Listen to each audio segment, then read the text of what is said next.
How are we doing, people? How are we doing? How are we doing? How are we doing? Make sure this all sounds good. Make sure here really, really quickly. We should be good. We should be good to go. I didn't expect the co-main to be happening this early, to be honest with you. Everything looks a-okay on my end. There we go. There we go. There we go.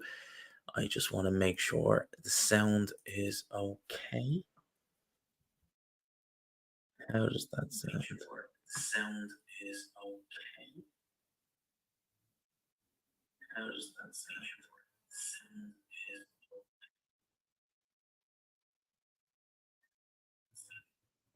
perfect. So I have this on my laptop, and I'm very lucky. I have the headphones in, so I can actually hear the commentary this time around, but I don't think you guys can. So although it sounds like a cold from hell. Yeah. Yeah, this room has it has a bad echo in it. That's what I will say. Has a terrible echo in it. But lads, round one underway. Round 13 really is what this is. Round number 13 is what this is. Fabio Wardley, Fraser Clark. Now, last time around, I thought Fraser Clark just nicked it. I thought he just nicked it. I just want to double check and make sure that that all sounds good. Make sure on my end that it does anyway. Double check and make sure that that all sounds good. Make sure on my end that it does anyway. Double check and make sure. Tell me there's not an echo. Tell me there isn't an echo. I'm praying there's not an echo. Before I do anything, want to big up. I want to big up Adam for that. I appreciate that, my man. I appreciate that every single time. Every single time. No echo, perfect. This is the first time I've ever done it like this. So I'm commentating on the fight. I'm able to hear the commentary. I'm talking into my proper mic, my like documentary mic, and it's all different here. It's all different. So let's F and go. I'm so hyped. G. The show has been amazing so far. Jay looks scary. Yeah, he looked epic. I didn't do a review for Jay Apatai's fight, but he looked brilliant. He really did. I thought he absolutely looked epic in that fight, to be honest with you. I haven't done the review yet of I haven't done the review yet of Ben Whitaker, but mm, I know I'm going to commentate on this fight, but I'll tell you a little story whilst the rounds are going on. But Ben Whitaker's fight was very interesting, and I'll tell you that good shot on the inside from Fraser Clark. Fraser Clark working well on the inside there in this first round. A minute and 5 seconds left to go here in round number one. Round number 13, really. It's interesting the gloves they have. He has the big right hand goes in. Oh, Fabio Wadley. He is swinging for the fences. Body shots go in from Fabio Wadley. Fraser Clark backed up into the ropes. Left hook, lead left hook. Big uppercut goes in from Fraser Clark there. But he was buzzed. Big time there from Fabio Wadley. Big time. Oh, more shots go in. Fraser Clark backed up to the ropes. He's down in the first round. Fraser Clark down in round number one. He looks out of it. Oh, he's done. It's over. Holy shit.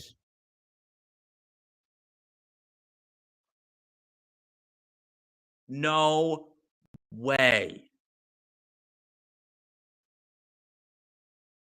No way. Oh my god. Wow. Oh my god. Lads, I'm oh my god. I told you. I said Fabio wanted to be better this time. But like, what?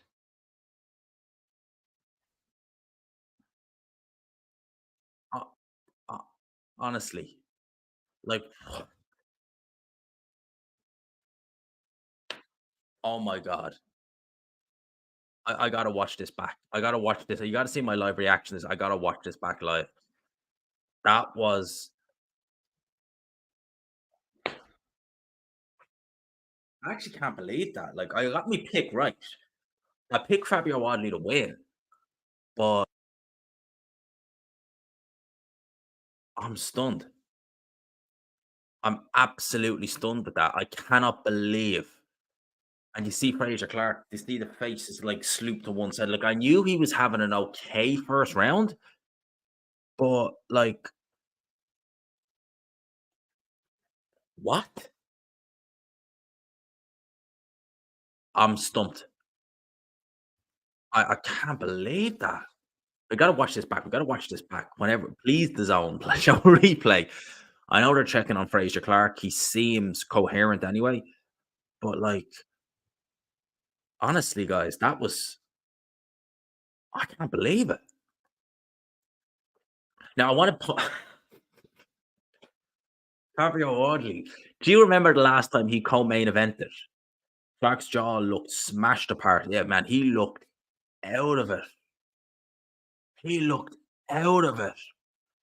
But I want to see a replay because the shots didn't look mega. It wasn't like, look, if it was a big bam, boom, one punch knockout, I could get it. But they didn't look mega, those shots. They just looked fairly innocuous. Like I know he was stunned prior to the knockdown, but unreal. Now they were saying that the ring walk time was gonna be 11:15, so 11:15. No way. They can't hold out. You're talking about well over an hour. You're talking about nearly 2 hours they're gonna hold out for before the main event. They're never gonna do that. They're never, never, never, never, never gonna do that. It was a first round KO. It was, man. I'm stunned. And 75 in the building if you haven't already hit the like button. Lads, I'm shocked. I'm absolutely shocked. This might be my shortest live. Man, I thought to myself, this whole card looks like a distant card. What I mean by that is I thought this was gonna be like long fights drawn out and stuff like that. First round knockout.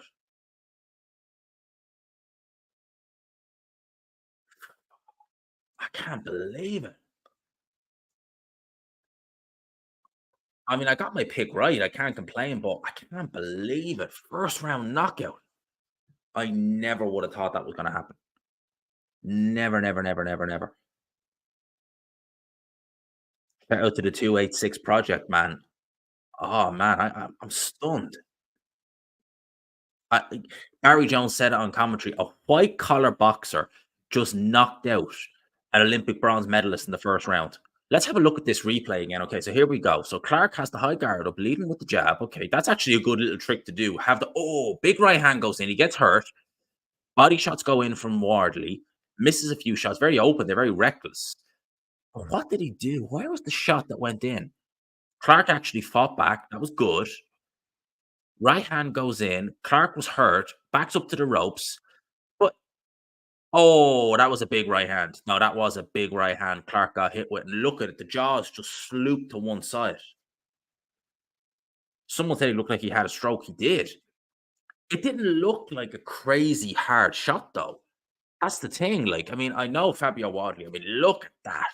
The hand speed, the combination punch, that all looks really, really good. But it didn't look a crazy hard shot. But clean on the temple, as Adam says there. Oh my God. Oh yeah. Wow. Yeah, that's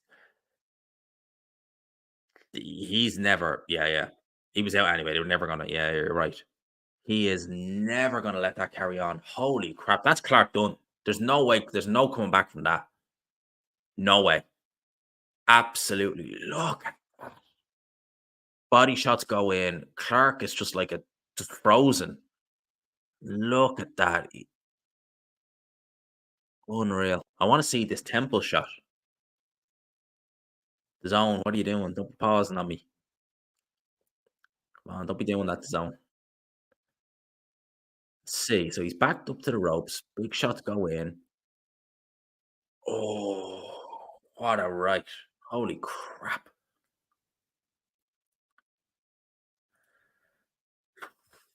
Yeah. So that was that. And that was that. What do you say about that, lads? I mean, what do you say? I haven't had a chance to read out the lives. Big up to Adam and big up to Happy Chappy. I'll tell you who's not a happy chappy. Fraser Clark, he's not a happy chappy after that. That was something else. Holy crap. Stumped. Absolutely stumped with that. Honestly, like, I can't believe it.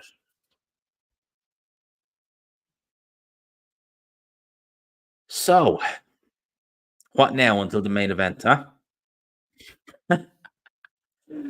What now until the main event? So, Fabio Wadley, still British Commonwealth and WBA Continental Heavyweight Champion. I mean, I guess the question is, what next for Fabio Wadley?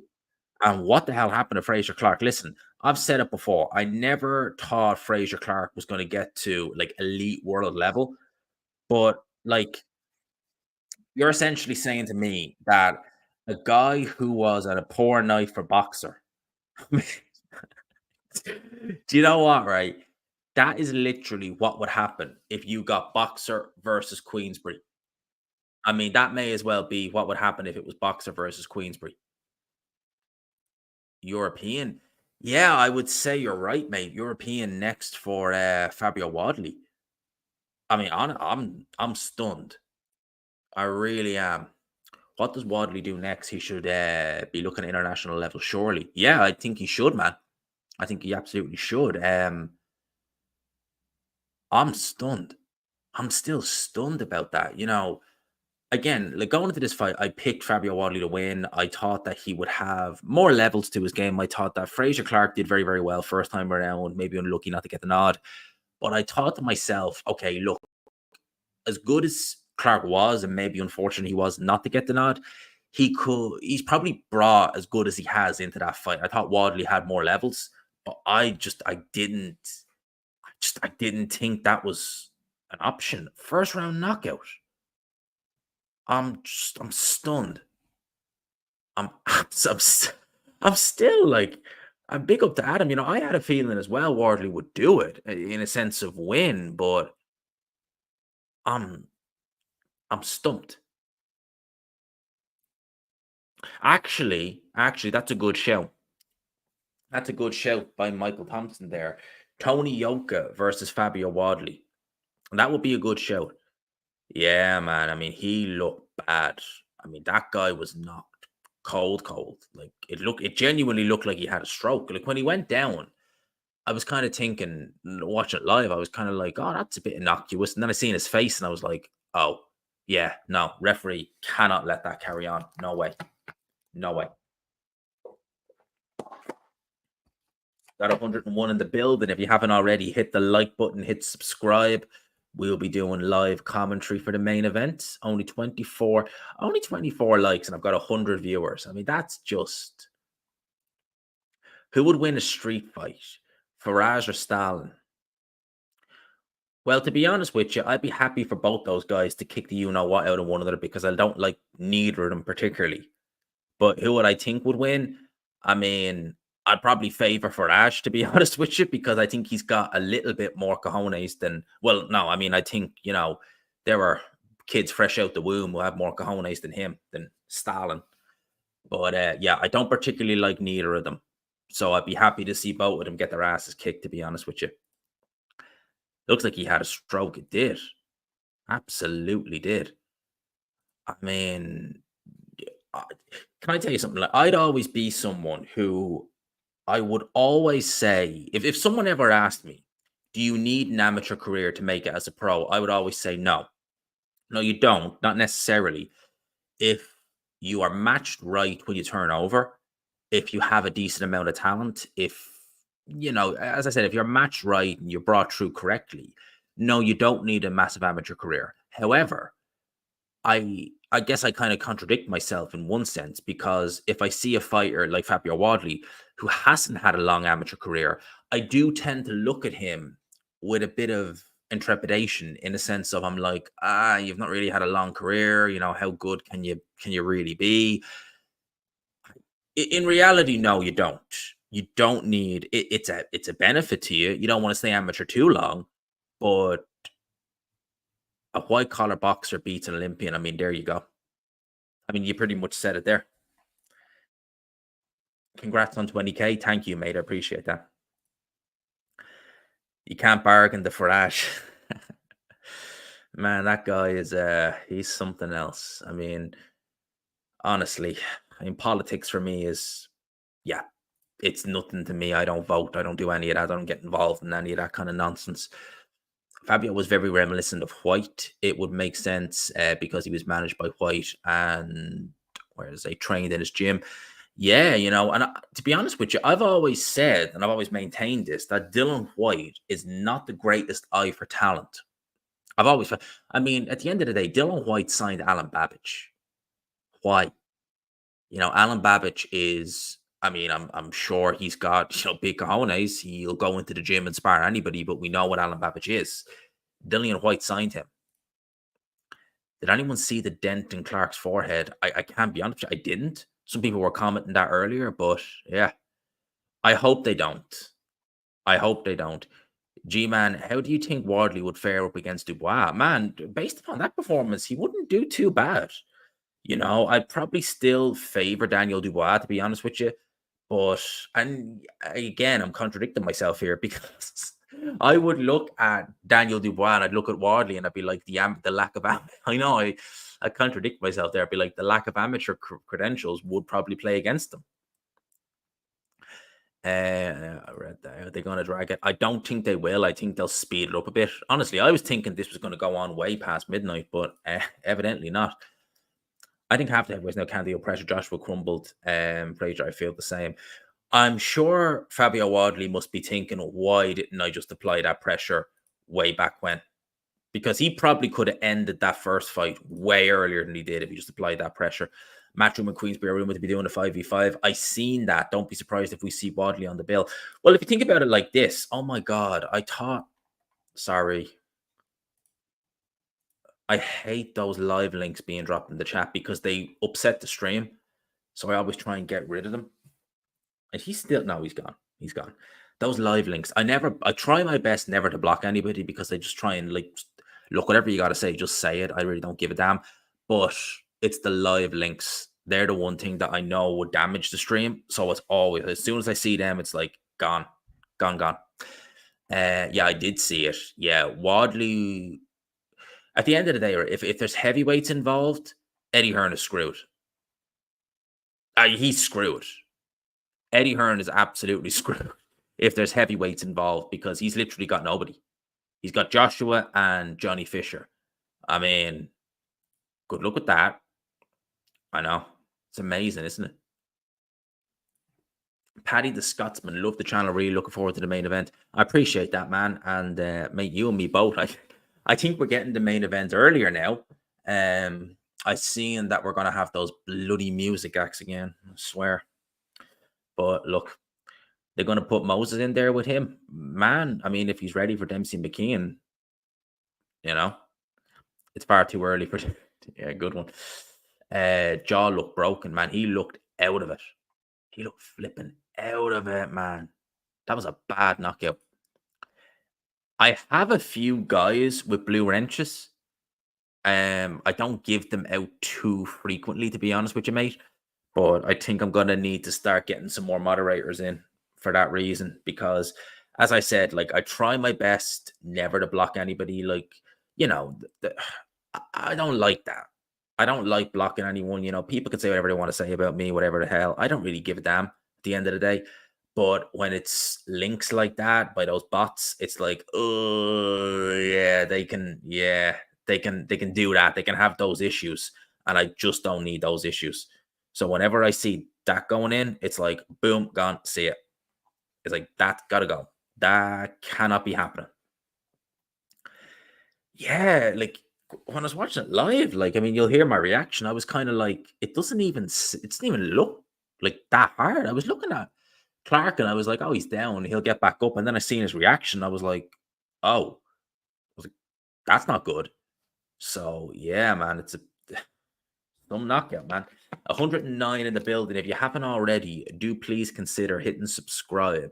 I've not been the busiest this week with YouTube now. I'm not gonna lie. It's been getting settled over here. It's been all different. I'm not gonna lie, it's been a bit tricky.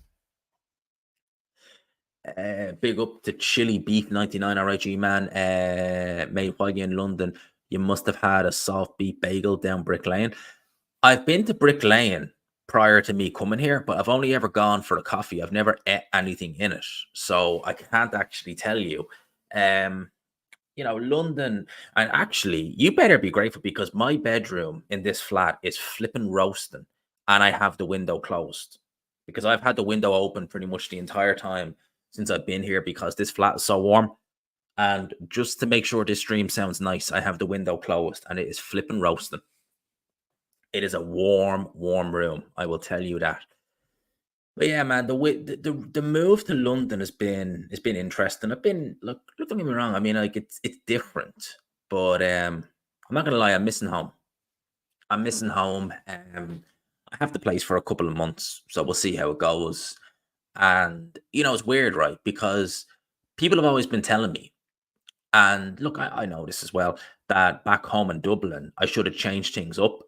And it's only when you leave, you're like, when I think back now, I own my house back home. It's mine. Like I've no mortgage or anything like that.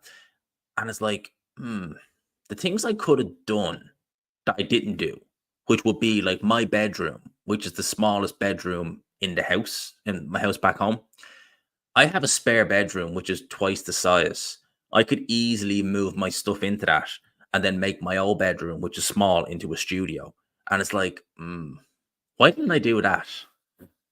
It's things you think about that you don't even think of like at the time. It's only when you leave you're like, oh yeah, maybe I should have done that back in the wind. But yeah, that was brutal. I mean, I couldn't believe what I was seeing. Came to Stoke Newton, uh, cheaper bagels and same quality. Yeah, I've only ever drank coffee in it. I've never actually ate in it. To be honest with you, I've never actually ate in it. I only ever drank coffee in it. They do a nice coffee. I will tell you that. They do very nice coffee.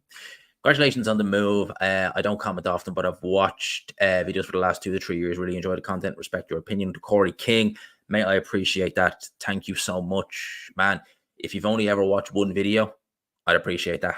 Me, the fact people watch my content itself, I'm grateful for. If you watch one video, if you watch 1,000, I don't mind.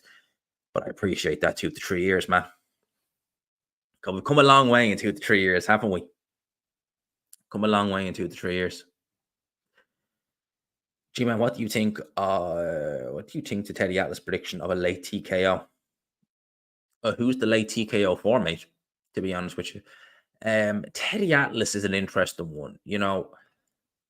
Teddy Atlas, sometimes he says something and you're like, oh yeah, that's a good point. But other times it's like, what are you saying? What made you move to London? Well, for the simple reason is I love attending events. So I love attending the Saudi conferences. I love attending the fights. I love going with media passes, which I get from Queensbury and Matchroom. And I guess I was having to take time off work. I was having to, book hotels, stuff like that. So I just kind of figured, why not just move here? And look, so far it's different. It's different moving here to being, a normal run-of-the-mill tourist. It's very different. But, so far so good. I have this place for a couple of months. Well, I have it for a year if I want it, but I'm kind of giving myself a couple of months to just see how I get on, see how I feel, and look, we decide from there. It just wait and see kind of how it goes, man, to be honest with you. Would you attend any live event at the York Hall or Copper Box? Well, I've attended live events at both in the past, to be honest with you. I've attended a live event with Ade. I went with me, Ade, David Diamante. We went to Harlem Eubank. We went to one of his fights at the York Hall last year. And we just went as fans, the three of us. And it was good fun. It was good fun. And I went to Hamza Shearer's versus Liam Williams, the Copper Box, in February. I don't live too far from the Copper Box. I live about 5 minutes away from the Copper Box. Actually, if I leave my flat and go left, I can actually walk to the Copper Box in about 5 minutes.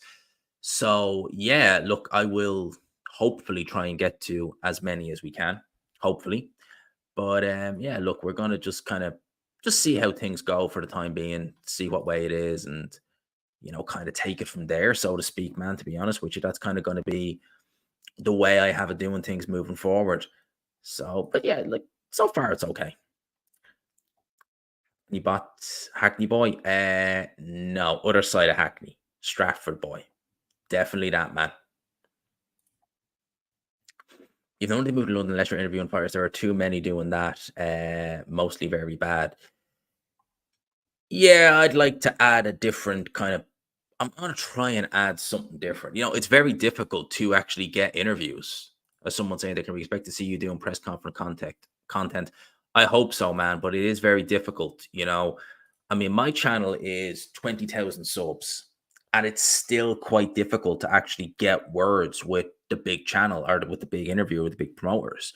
You know, Sometimes you have to kind of start small in order to get big, even in terms of the interviewing thing, because even to getting press credentials, I found out that it's actually easier to get press credentials if you're a small channel but are regularly at events. That's one of the reasons as well why I wanted to move here, because a lot of promotional companies will give you, look, you'll be on the registry for press credentials, but you'll only get full access if you're a regular, which to me makes no sense, because why the hell would you give someone with 100 subscribers full credentials rather than give someone with 20,500 subscribers the credentials? That just makes no sense to me from a PR point of view and trying to get people involved. But I've just owned my house in London. Yeah, look, it's been interesting. It's been interesting so far, and look, we'll see how it goes. I'm here certainly until December anyway, so kind of from December onwards, that's when we'll kind of have an initial assessment, and see how we get on, see how we go, see what makes sense, what doesn't make sense. Well, it's not that difficult to get on the registry, to be honest with you. I mean, most channels can get on it. I mean, at the end of the day, as I said, you have channels who have maybe 100 subscribers who can get on the. All you have to do is just get an email address. Say, can you? It's a bit like having a subscription to a magazine. You'll get an email to say, "Oh, press conference this day, and do you want to go?" Yep. You wait back to hear if you're allowed, and boom, you're done. That's it. That's all it is. So, I mean, most people can get it. Yeah, you do. That's one of the perks. That's one of the perks, which is nice, to be honest with you. Of getting I hope so, man. I hope so. I'd actually love to see it. Do you know what's weird, right? I've never been to Birmingham. I've never been there, and Hatman has spoke so bad about Birmingham that it kind of makes me want to go and see it. Like, Hatman is really doesn't seem to like Birmingham for whatever reason. That kind of makes me want to be like, how bad is it? Is it that bad? So I wouldn't mind seeing it. I wouldn't mind seeing it. You have to wait for ages to get interviewed. Eddie Hearn said there are loads of people waiting for interviews at those events. Yeah, yeah, there are. Same with Frank Warren, and the promoters arguably have more of a queue than certain fighters. I remember one of the first fighters I ever interviewed live. Oh, actually, I think it was the first fighter I ever interviewed live in person was Joe Joyce. And one of the reasons I was able to interview him is because there was no queue for him. That was when he fought Christian Hammer. Every single person was queuing for Frank Warren. And there was like me and Talksport. In fact, actually, there was a guy from Talksport who didn't really do boxing. And he told I got chatting to him at this event. It was up in the Wembley Arena. And he was like, I don't really do boxing. Can you help me? And I said, yeah, no problem. So I gave him a couple of little just tips on like Mark Tibbs and what to ask him and this, that, and the other. So he was ahead of me in the queue. We started talking then, and I was able to get an interview with Joe Joyce because everyone else was just waiting for Frank Warren. So yeah, the promoters are the ones you really want to get the interview with, and it's not easy, to say the least. It's not easy to get an interview with them. Definitely not. It's a lot better than it used to be. I couldn't enjoy myself and live freely if I was in London. I own a few old cars. I wouldn't be able to. Oh man, honestly, like I couldn't drive in London. No way. Because in Dublin, like Dublin is not a city that is kind to the motor car, to say the least. I wouldn't go that far. I would say it's not the hardest city in the world to drive in, but it's definitely not a kind city to the motor car. Put it like that. But the things you can just get away, like I say get away with, like it's not even that you're doing anything necessarily bad. But like, if you just go a little bit too far, park on a double yellow line, something like that, it's things you don't even think about that you'd be able to just do and think nothing of. You genuinely you wouldn't think anything of it. And stuff like that, you would get instantly fined in London. I mean, you would get instantly fined in London. That's crazy. So I think for me, I could probably never drive. Like if I drove in London, I think I'd be in trouble. I'd be in trouble sooner or later because things I wouldn't even think about that I do in Dublin. Like not even bad. You just wouldn't even think about it. Like, yeah, you get in trouble. You would get in serious trouble. So yeah, I think driving, I'm gonna reserve that for when I get back home. Like I did. Do you know what I was thinking of doing? When I get back home, I was even thinking of buying a GoPro and maybe do because people always tell me that they miss the old vids I used to do, where I used to do audio only, but I would have like say like screenshots and recordings of just driving on Irish roads. I was even thinking maybe the odd day when I get back home, if I'm driving around Dublin, doing like a GoPro, like a POV, and just popping that on, recording the audio while driving, and maybe recording like the voice on it. So, man, let's see. Let's see. Big up G Man. Greetings from Indianapolis. Indianapolis, the Indy 500, man. Big up every single time. I appreciate that, man. It's a live watch along. It's no link. It's no link. The only kind of link I have is if you want to watch this on the zone, you can use my link, the G Man link, but that is about the height of the links we're going to use here. In fact, actually, I don't know why I didn't pin that in the comment section earlier, because if you need to, that's where to go. But in terms of actual links to the fights, hell to the no, we ain't doing that here. No, that ain't gonna happen. Not a chance that's gonna happen. No way. Hell to the no. Hell to the no. Yeah, man. I mean, you get in serious trouble for that. That'd be an interesting fight, to be honest with you. I wouldn't mind seeing it myself now. But Coley versus Wadley. To be honest with you, I wouldn't necessarily mind seeing that myself. That'd be an interesting fight. Wadley's impressed me, man. He impressed me with that performance. He definitely impressed me with that performance. Oh, where are we at? Where are we at? Where are we at? Where are we at? Frank Warren being interviewed there by Chris Mannix on the zone. Gee, I'm hyped, bro. I'm getting the fight nerves. Yeah, do you know what, right? I'm not getting it myself now, to be honest with you, man. I'm just kind of going through the motions, reading the comments, just waiting for the main event to take off. I was really worried because they said this was going to be a 11:15 ring walk, and I'm just kind of like, please don't let it be 11:15. Please don't let it go on that long. I'm hoping to just kind of, here we go. It's done. Boom. Let's go. Let's go. The co-main ended early, so that's what it is. Wadley beats White. Man, most guys are going to beat White now. I mean, if you were upcoming heavyweight, and when I say upcoming, I mean like a Fabio Wadley's level, even a Moses Helmet, you'd fancy that fight. You legit fancy that fight because you'd be thinking, I can beat Dylan White, I can chin him. And Dylan White has had 3 competitive rounds of boxing in 2 years. I mean, so there you go. Yeah, you see, in the past, I know with the Fury and Ganu one, they really made sure to, if they said it was going to be 11:15, I mean, they dragged the what out of that. They made sure it was 11:15. I think they've learned from that. G-Man is an East Ender now. Pretty much, man. In the East End of London. In the East End of London for the foreseeable future. For the time being. Up until Christmas, anyway. So, as I said, we'll see what happens when we go there. Well, on TNT, they said we got a performance, but for God's sake. Yeah, I don't get it. And I would happily debate anybody to say, why do we need to have these performances? At the end of the day, right? People are into boxing for that word. They're into it for boxing. I know boxing is an entertainment at the end of the day, but we want to see the fight. And I think that if you said to the average boxing fan, like, think of it like this, right? You've so many people. Actually, I'll give you a good example, right? I went to Hamza Shearaz versus Liam Williams. I was there in press row, and we finished at about 10:30. The card was done by about 10:30.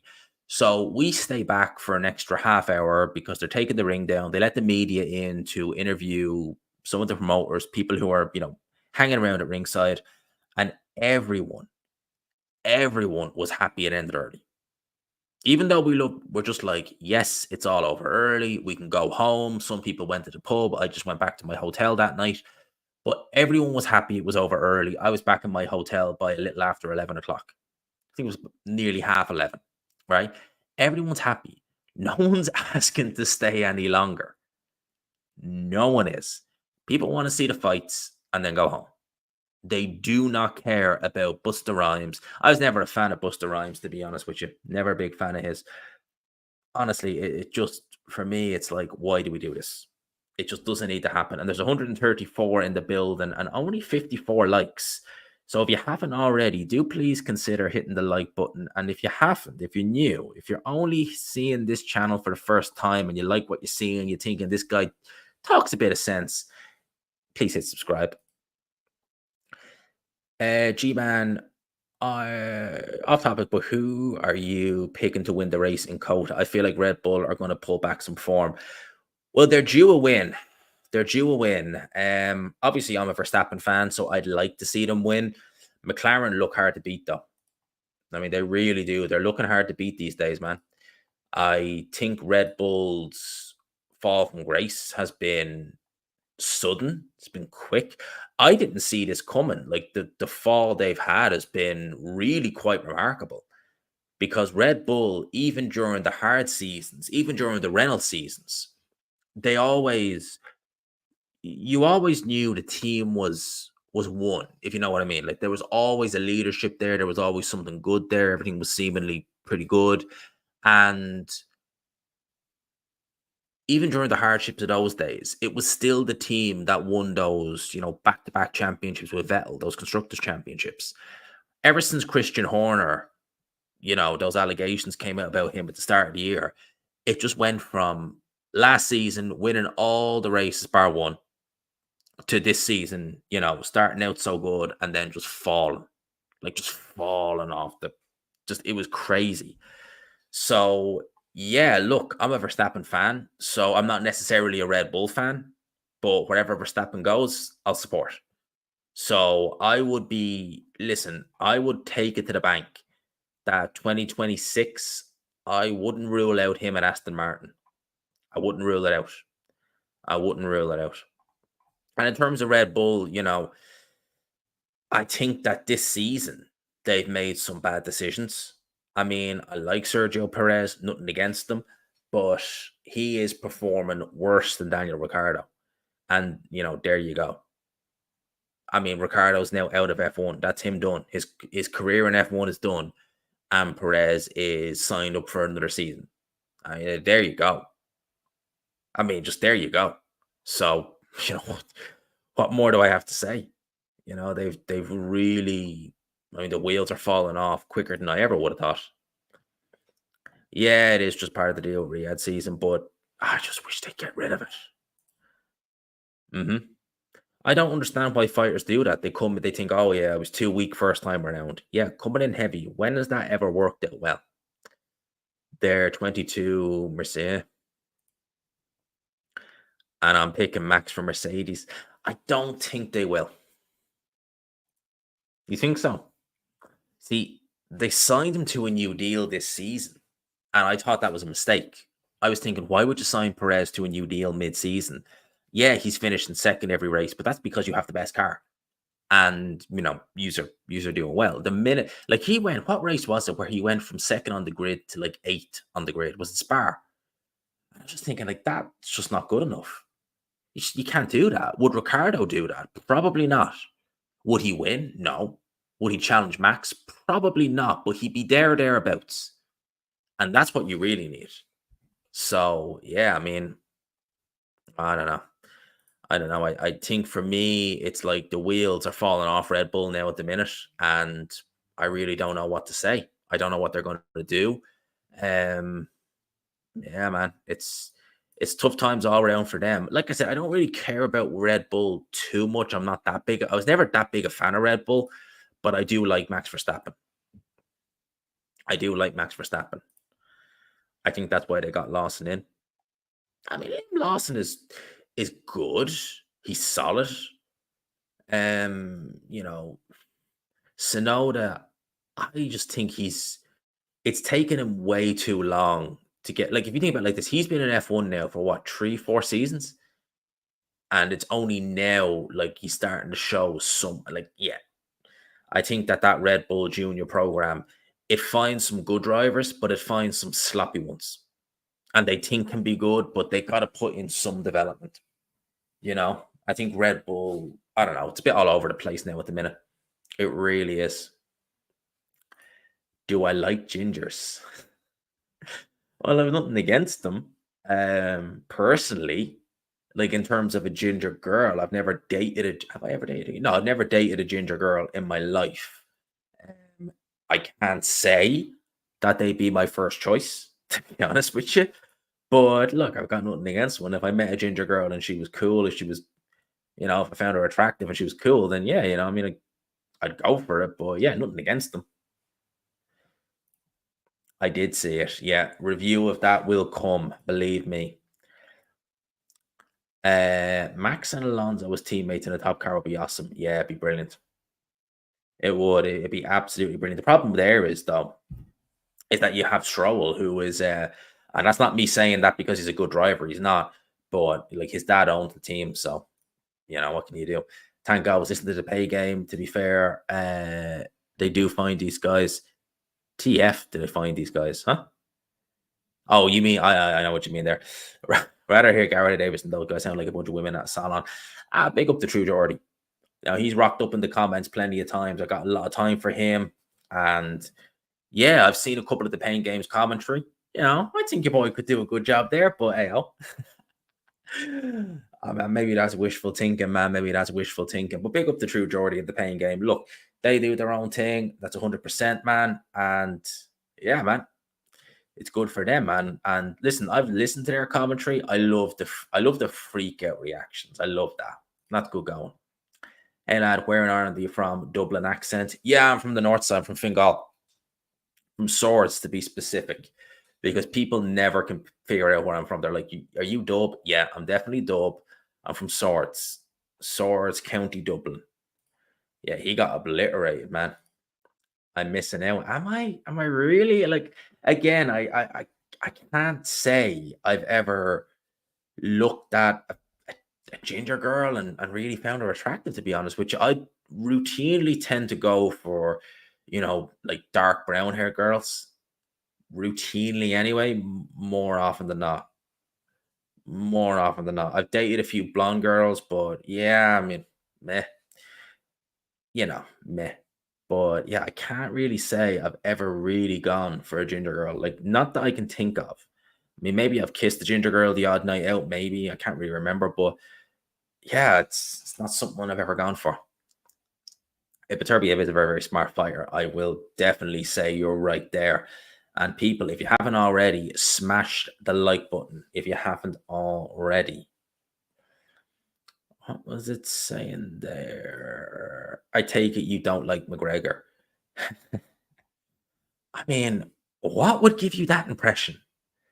The fact that I never speak highly of him, the fact that I always call him scum, which is what he is. Yeah, I don't know what would give you that impression, but yeah, no, I don't particularly like Conor McGregor. Yeah, in case you can't tell, and that's not something that has just happened over the last few years. It's been like that since the get go. I've never been a big fan of Conor McGregor.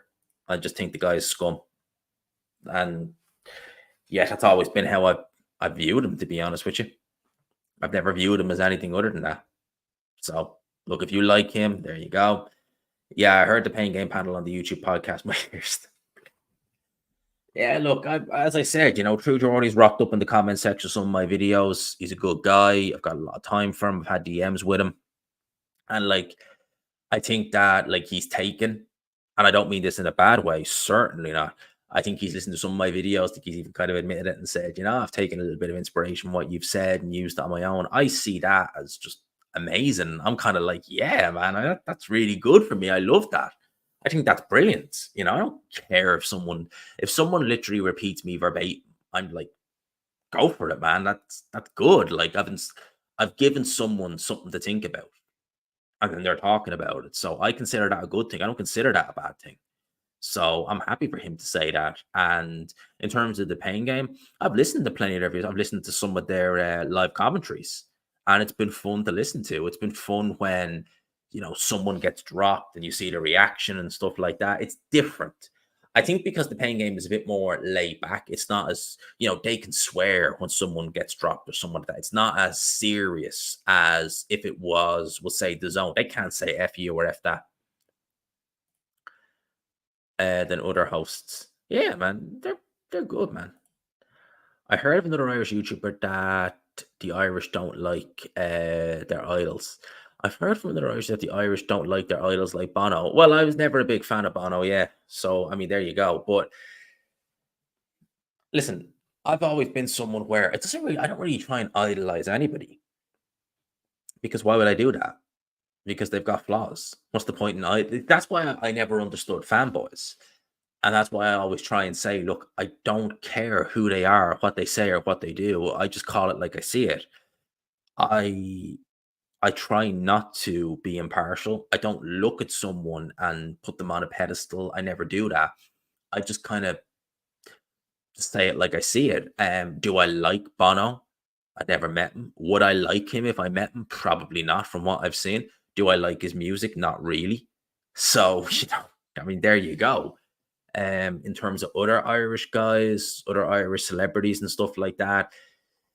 Again, I mean, like, I don't look at anybody and put them on a pedestal, to be honest with you. I just kind of, just, yeah, that's probably the best way to describe it. Thing I like about your channel and Hatman is you make me feel like I'm not the only person in the world who lives boxing. All my friends and family members. Yeah, you see, that's the thing as well. I, a lot of my friends wouldn't really. There really isn't. There's like none of them. So being able to, speak to people online, meet people like on here, have interactions with people, and give my opinion on boxing and have other people understand it, reciprocate it is brilliant. It's one of the good things about YouTube. Is there something about McGregor from the start that you hated? Was it the way he carried himself? I remember the first interview I seen of him, he was on a show called The Late Late Show. It's a very old Irish show. It's actually a very famous show as well. And I just got it wasn't even the way he carried himself, it was just the vibe I got off him, and I was just like, there's something off about him. He's from Crumlin, which is not a nice area, Dublin, but at the end of the day, you can't judge someone necessarily from the area. Although a lot of the times the stereotypes from Crumlin, Ballymun, and places like that, yes, they tend to be what you think they will be, but it's not always that way. But then you hear of some of the things in the media that's come out about McGregor, and look, allegations are allegations, but when they're consistently happening, and that's when you start to kind of say, okay, something's not right there. Yeah, I seen why his wife said, yeah. Oh yeah, I've watched him for years and years and years. It's the other fellas. Yeah, I haven't watched much of the other guys. I've watched a little bit of Joey Knight. I've watched a couple of his vids. I've seen a few of the guys from the Undefeated podcast, a few now and again. Like I'd be subscribed to them, so I tune in now and again and listen to them. So, but I would probably watch the Pain Game the most. Like True Geordie's boxing, I would watch him the most out of all of them. I'd watch him primarily the most out of them all. So that's the thing. I just want to answer a quick text. Just give me two.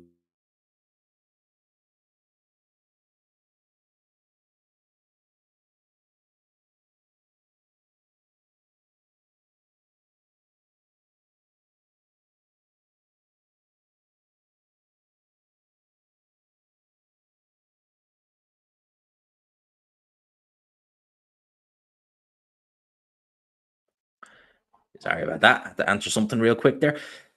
But yeah, that's how we go there. Do you know what? Someone's asked about a poll in the chat. You can do them, but I genuinely don't know how to do them. I mean, I've tried to do them before. I've got Beterbiev probably on points. Glad I'm not the only person who knows zero hardcore fans. I bore my fiance's May. Like, it's weird because, boxing is such a niche sport. It really is, Base the Kid. I don't know if any of you have ever seen his channel. It's a great boxing channel. He's a good mate. He did a watch along for WWE last week, and he was saying that it did really good viewers. And you're kind of like, do you know what? Like, WWE is probably more well known to a certain demographic than boxing is, which is insane when you think about it. That, like, it's not even real, and more people have an interest in it than boxing, which is crazy when you think about it. But look, boxing is niche. It's getting bigger. Certainly around Fury versus Usyk. I mean, that was just insanity. That was insanity. The hype around that fight and the way everyone just seemed to eat off it. I mean, like I've said it once, I'll say it again. That month, the month of May, 1,000 subscribers. I mean, I went to bed one night. I think it was the Sunday after Fury Usyk, and the next morning I had 300 subscribers more the next morning than I did going to bed that night. I mean, I've never seen anything like it. I'd love to see it again. I've no doubt I will eventually see it again, but that was just insanity. It was absolutely just insane. And if boxing could be like that all the time, I mean, man, we would be, I would be, I mean, I'd be so happy. And big up to Adam. But what's he saying? He's spoken to Yard, and that fight is next. I hope it is, man. I really do. Well, camera is not the strongest. So, like, I could put the camera on if I wanted. I might put it on for the main event just to see the facial reaction. But, like, as I look at it on my phone here, like, it's not terrible. It's the same. It's not terrible, but yeah, I'll probably. That's not terrible. That's a good question. Biggest star in Ireland. Hmm. It's a good question. I would say, that's a good question, actually. I would say they're probably on par, to be honest with you. Hmm, I don't know. I would say they're probably on par, to be honest with you, because McGregor is more known universally than Katie Taylor. But in Ireland, I mean, Katie Taylor is just, people who don't even follow the sport of boxing, Katie Taylor. Whereas people who would follow MMA, they'd follow John Jones, they'd follow, Francis Ngannou, people like that who know them, that watch them, and McGregor. Whereas most of them would be like, don't know boxing, no Anthony Joshua, no Tyson Fury. That's about it. Katie Taylor as well. That's what they're like. So, yeah, Katie Taylor better with the camera. I just think the quality just doesn't look good. But if you're insisting, okay, I'll keep it on. Hey, look, I'm not complaining, man. I'll keep it on. I'll keep the camera on. I have the headphones on. I have the microphone there. The good mic. The good mic is, oh yeah, she's definitely more company friendly than Conor McGregor. 110%. Yeah, I've got nothing against Katie Taylor, to be honest, which I've nothing against her at all. She's done a lot of good. She's achieved an awful lot. She's made an awful lot of money. More power to her. She's got boxing a little bit bigger in Ireland. Like, in Ireland, boxing it's more amateur level, and we don't really produce any real good fighters, to be honest with you. It's really poor, the level of fighters we have here in Ireland. So, Katie Taylor, I'm hoping she's inspiring someone, any kind of generation, whether it's male or female. But yeah. G-Man, sorry, I asked a question about Max to Audi earlier. Don't know if you saw it. No, mate. I will go back. Oh, there we go. Max going to Audi. I think that would be a big, big risk. I think that's too big a risk. It's one thing to go to a team that could do something, Maybe like when Schumacher went to Ferrari, you knew you could get Ferrari. Ferrari were always a good team. They were going through a bad patch. It's just the unknown of Audi or Audi, as you guys in the UK call it. I wouldn't. I wouldn't. Brit living in South Chile. You're living in South Chile, of all places. I mean, I'd love to see South America. I've never been. South Chile. That's an interesting one. That is an interesting one. Her looks like one of the Cray twins with them. Definitely ain't showing the fight. The link to buy the fight is pinned in the chat. Link to buy the fight is pinned in the chat. Yes, G-Man, big up. Cheers. Hey, G-Man, quick question. Who should Wadley fight next? Good question. I would put him in there with a decent fighter, world level, ideally. Could he fight a Parker? Could he fight a Bacoli? I mean, I personally don't see why he shouldn't. I think that was just, like I said, I couldn't believe what I seen. I genuinely couldn't believe what I seen there. So yeah, man. People looking on YouTube for streams always cracks me up. Yeah, I know. But we've all done it, man. We've all done it. I remember back years ago, it used to be way easier. Like, I mean, I remember watching Joshua versus Brazil. They actually had the stream on YouTube. Like, you could actually just go onto YouTube and watch Dominic Brazil versus Anthony Joshua. That's how laid back they were a couple of years ago with live streams on YouTube. You wouldn't dare even attempt it nowadays. You would get instantly pinned. When I search for tens, darts is one of the few where you can still get something. You can still get something with darts. Like, I don't have Sky, I don't have BT, I do have Zone. But darts is one of the few sports where if you type in live stream on YouTube, if it's not one of the major shows, and even then you can still, if it's on ITV, you can get a bit lucky. You can get them. But the rest of the time, like the ones that are on Sky Sports, you're not going to get them. Except the Premier League. Might be able to get one of them. Remember Froch Taylor? Yeah, that was not broadcast on British TV. That's crazy. I didn't even watch that fight. I was only, 16, 15 when that fight happened. Pay-per-view shouldn't exist. Yeah. Listen, I agree with you, man. I agree with you. I'm very fortunate. I don't pay pay-per-view. I do get it from the zone, but I don't have to pay for it, thank God. But yeah, look, I know or it wasn't TNT, it was Box Nation who did that. And like Braun GP. Well, what I will say about that is if that's in relation to the question I was asked about Audi, it's not necessarily, it's very different. I'll tell you why, because Braun essentially took over from Honda. So Ross Braun, the team, they were working on from 08 to 09, they were working on what would have been the 2009 Honda. So it is slightly different. Yes, it's a new team, and you could like, I know people play up to that, like, oh, it's a brand new team coming in, hitting the ground running. But it's essentially, imagine you've taken a car, imagine a Red Bull. You've designed the 2026 Red Bull, you've done everything, you've done all this stuff, you have the car ready to go, and then the supplier pull out. So you change the name from Red Bull to Verstappen.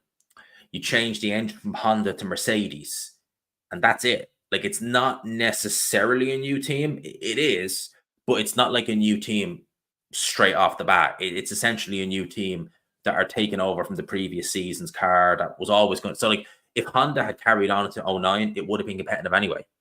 So I don't necessarily look at that the same.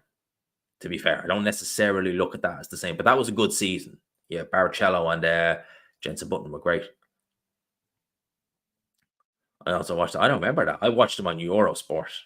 Yeah, Eurosport. I remember that. Oh man, they're getting a Ford engine. I mean, Ford have been notoriously poor in F1. I mean, they pulled out. I mean, they had Cosworth engines up until 2013, and the only teams that used Cosworth engines were backmarker teams because they couldn't afford anything else. They were rubbish. So I'm not envisioning Ford and Red Bull having a good relationship at all. I just the last time Ford won a championship was with Benetton in '94 with Schumacher, and they like Benetton literally went straight to Renault. They didn't even stick around with them. So, and Jackie Stewart, they actually, I tell you, they actually had Ford engines, Jaguar and Stewart, and they were known for having a very powerful engine, but having an engine that kept blowing up all the flipping time, all the flipping time. It was a good, powerful engine. Eddie Irvine, who's a real Peter and Rick, that's what we'll say about him, said that the drivability was awful, it was powerful, and it just kept blowing up. So, yeah, I mean, there you go. I can't envision Ford doing a good job. They're not known for it, so it took half a while. Turkey talking. I have. I'm watching it live here on the zone, and we are no closer to the main. Yeah, Turkey is talking, and I ain't listening. I have the zone feed muted. Certainly. Yeah, Irvine in '99. Coulda, woulda, shoulda. He would have won the world title if Ferrari didn't botch that pit stop at the Nürburgring in '99. He would have been world champion. Yeah, I never liked Eddie Irvine. He's an absolute, yeah, a Peter and Rick. That's what we'll say. What rhymes with Peter and Rick? There you go. But yeah, Irvine was. When I think about '99, if Schumi didn't break his legs in Silverstone, he would have walked that championship. I mean, if Eddie Irvine loses it by 2 points, Schumi would have walked it. He would have walked it. He would have flipping walked it. What are your thoughts on Tank Davis? For me, he's becoming, man, Tank Davis, like, if you're winning all your fights because you have rehydration clause, this, that, and the other, I mean, what do you say? Like, I mean, you can't really give the guy much credit on that. So, you know, G-Man F1, when? Probably not anytime soon. Maybe someday, but not anytime soon. I don't really want to. And I don't think, listen, I have a very different view of F1 to how a lot of the YouTubers who do cover F1 view. And I don't particularly like the way they do it. I don't like it. I think that they're very poor. I think that they're very they just, yeah, I don't like the way they covered F1. I don't like the way they have a view on it. I think a lot of them are see, a lot of people who cover F1 nowadays, they're more obsessed with the science and this. I don't think they really love the racing. I think they're more obsessed with, "Oh, I like the halo. If it wasn't for the halo, if it wasn't for the halo, he would have been." Oh yeah, so those crashes in the '90s. I mean, there was no halo, but what? They're dead now, are they? Huh? No, they're not. Oh yeah, so shut the f up. So that's how I'd be. I hate the halo. Full disclosure. Uh, that was some season he had. Yeah, that was some season, all right. That was absolutely some season he had. Frentzen, yeah. He was a real what if. He had a lot of yeah, he had a lot of potential, but just never saw it. Big up to Matt. Clickbaity, I'll say it for you. Yeah, some of it is, but again, when you listen to some of the guys talk and the crap they come out with, you're just kind of like, oh, shut up. I don't want to listen. Like, who is it? That guy, FP1, Will FP1. Don't like him. He is so soy. It's not even funny. I mean, that guy, honestly, that guy, I've seen flipping kids fresh out the womb with more balls than him. So yeah, he wouldn't be someone I'd be going to look at, put it like that. So I think the race was okay, but I don't listen to the race as much as I used to. They were okay though, to be fair. I mean, the halo is just, I just, I don't even go there with the halo. I mean, like every single crash, if it wasn't for the halo, it's like, so what happened before the halo? I mean, the only death we had since Senna was it was a freak accident. What was happening before the halo? Oh yeah, you don't mention that. Oh, you don't mention that. That's why I just do not like the halo. Yeah, that Miller guy, he is an absolute. I don't like him. He's an absolute clown. I can talk about it. I don't do F1, but yeah, don't like them either. Don't particularly like that guy either. Again, a lot of them. Formula World is too bad. He's pretty good, but yeah, nah. I find it very difficult to listen to some of those guys, especially when you hear some of the crap they come out with. It's really just it's frustrating. You're just like, seriously, seriously. Good luck trying to do a boxing channel if you came out with some of the stuff they came out with. You get absolutely nowhere. Yeah, he's okay. He's not the worst. He's not the worst. I've listened to a few of his videos. Yeah, he's not too bad. I'd love to go back to V8s. Do you know what? You summed it up there. The fueled pit stops. People complain that the undercut is too powerful in F1, and it is. And they say, oh, well, if you changed it, it would just mean then you'd have to run longer because you have a lighter car. But it's like no one talks about the compromise. Because if you had a lighter car, theoretically, yes, you can do faster lap times. But if your tires are shot, would the heavier car be faster with fresh tires? So for me, that would make the pit stops more interesting. Because nowadays it's like, okay, you've pitted, you've got fresh tires, you're the same weight. He's now got the fresh tires, so he's going to go faster. So there's the undercut. But now you're like, well, hang on a minute, he's lighter, but he's got dead tires. He's heavier, but he's got fresh tires. Who's going to come out on top? That's why I'd love to see it. But we don't get that now. Big up the Fight Sport Talk. Man, until the fight comes, we can talk about anything. And I don't mind talking F1. I don't mind talking F1. I don't mind talking F1. How far into the festivities are we with this? Oh God. I click on it and the first thing I see is people dancing on screen. So we're nowhere near. Well, we're near the main event, but we're not getting anywhere. Do you realize, right, that the Wardley Clark fight ended roughly an hour ago? It ended roughly an hour ago. Roughly an hour ago. And we're still no sooner. We're still no sooner.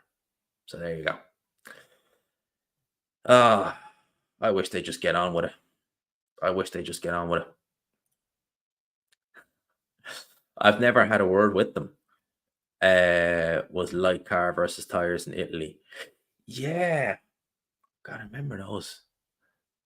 And they were using Bridgestone as well back then. They were a bit more, I think the Pirelli tires are a little bit more, you know what, the stewards get too involved. Yeah, I mean the red flag is just and the rain.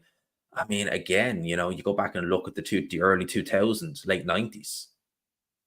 I mean, where was the issue?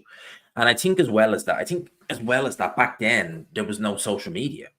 So they didn't really have to answer to anybody. They didn't really have to, look and be scrutinized. I mean, nowadays, at the end of the day, like nowadays, when you see some of the comments on F1 and social media, a drizzle of rain, do you have no sympathy? Do you not care about safety? And it's just like, come on. Like, I always say, like, when people watch boxing and they say stuff like, oh, that fight was stopped too early. No, it wasn't. Do you not care about safety? It's like, well, what do you want then? You're watching a fight where the job is to incapacitate someone. If you're that offended, if you're that switched off, you're that disturbed by seeing people fight, don't watch boxing. If you're that disturbed by a crash, don't watch motorsport, watch football. So that's what I always say with that. Yeah, F1 is bad these days. It's very bad. Oh yeah, man. We're in East London.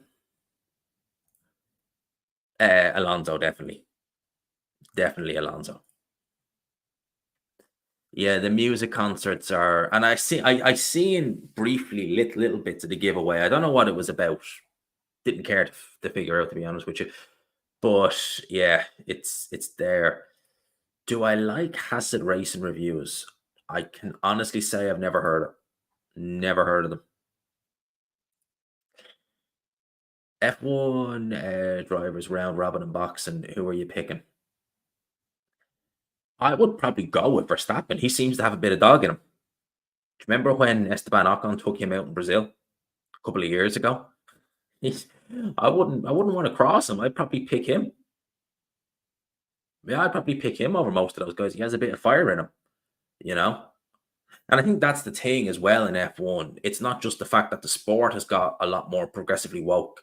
I think the drivers, we have a different level of drivers. I mean, look, Lando Norris is talented, but he's a man child if ever I seen one. I mean, that guy is a man child. And I think it's becoming more apparent now with the drivers that they're becoming like you look in the 90s and the early 2000s. I mean, Jack Villeneuve, who's a driver I don't particularly like as a person, but he summed it up very well. He said that they had a bit of risk, they accepted it, they were more willing to take those risks back then. And there wasn't a crazy risk back then, but there was an element of it. And they accepted it. Whereas nowadays, it's like they refuse to accept even a percentage of risk.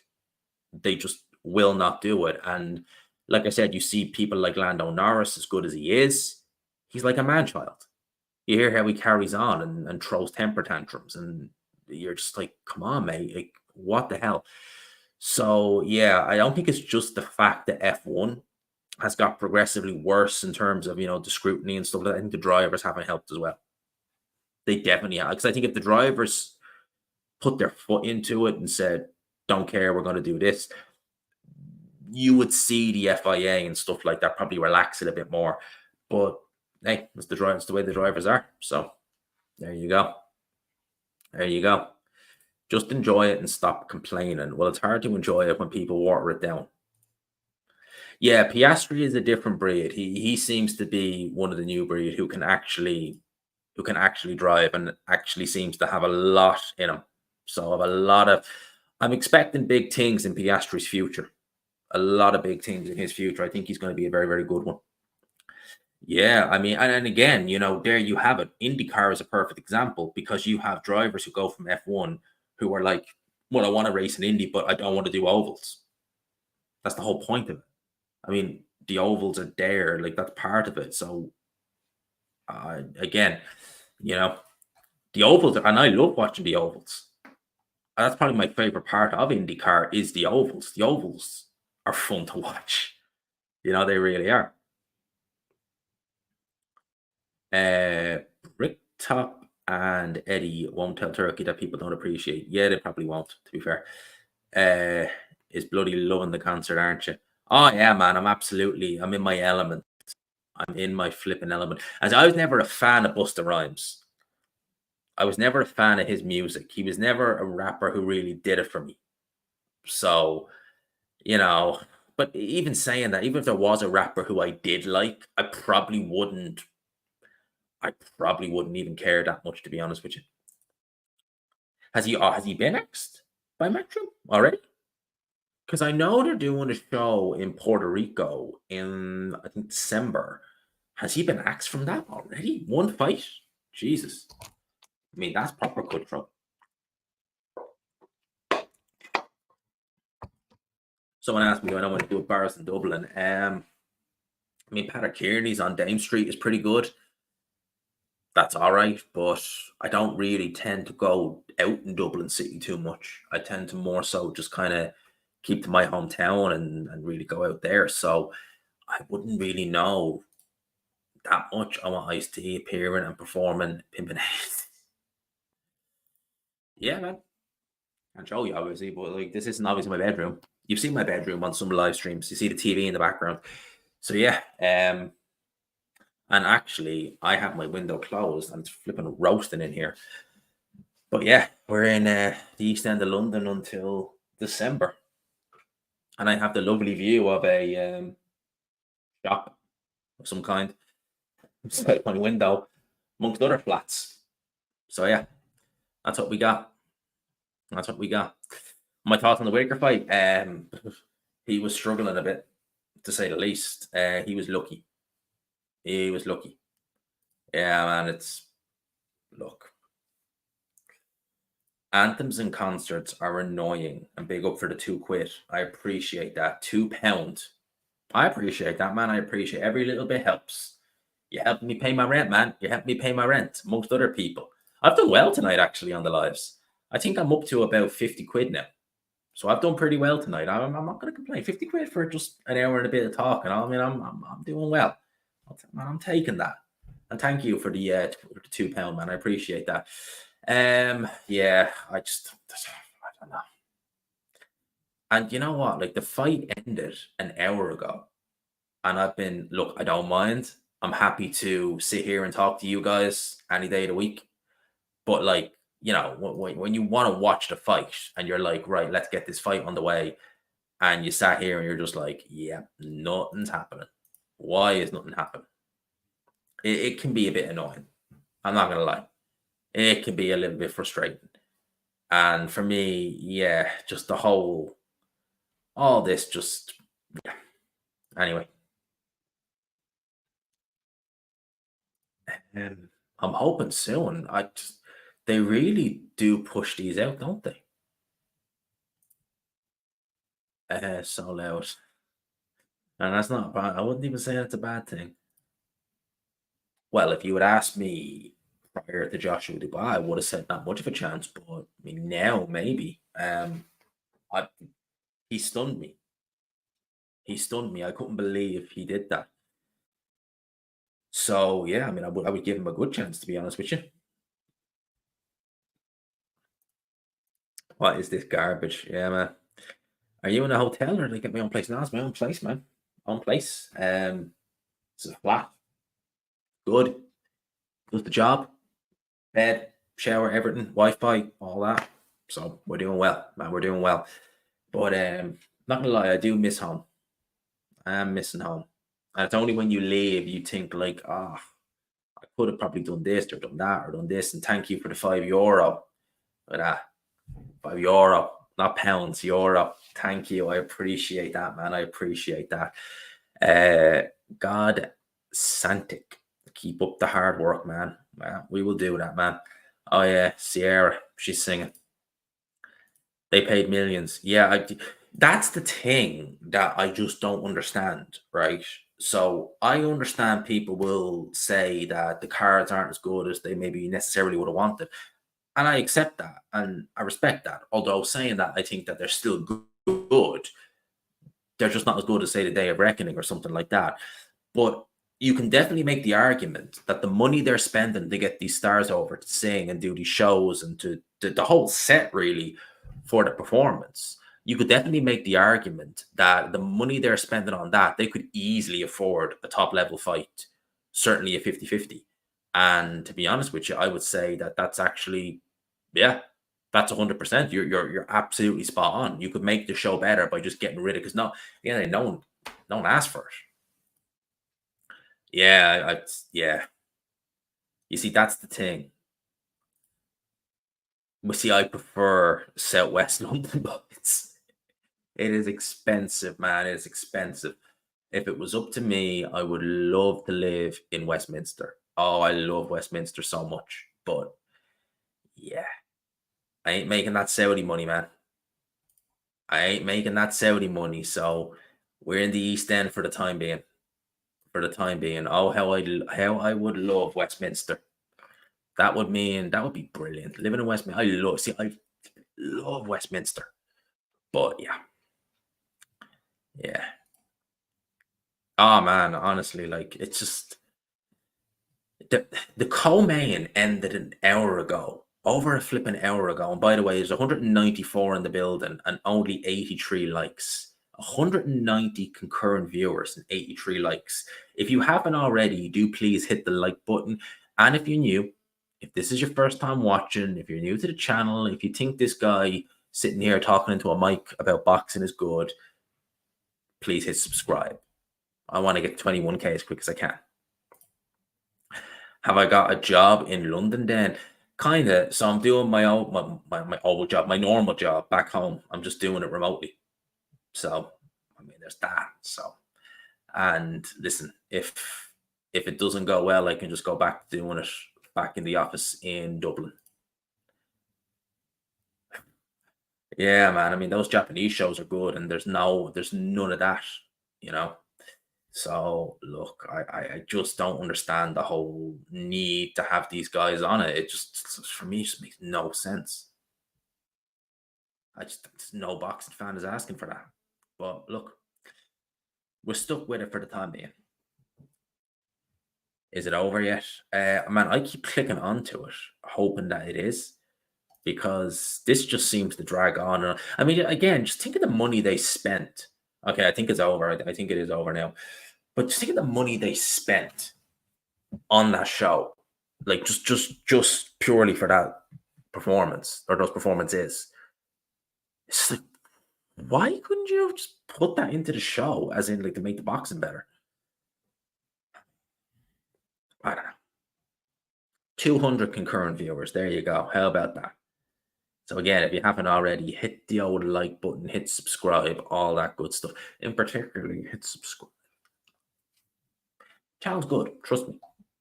Trust me, the channel is good.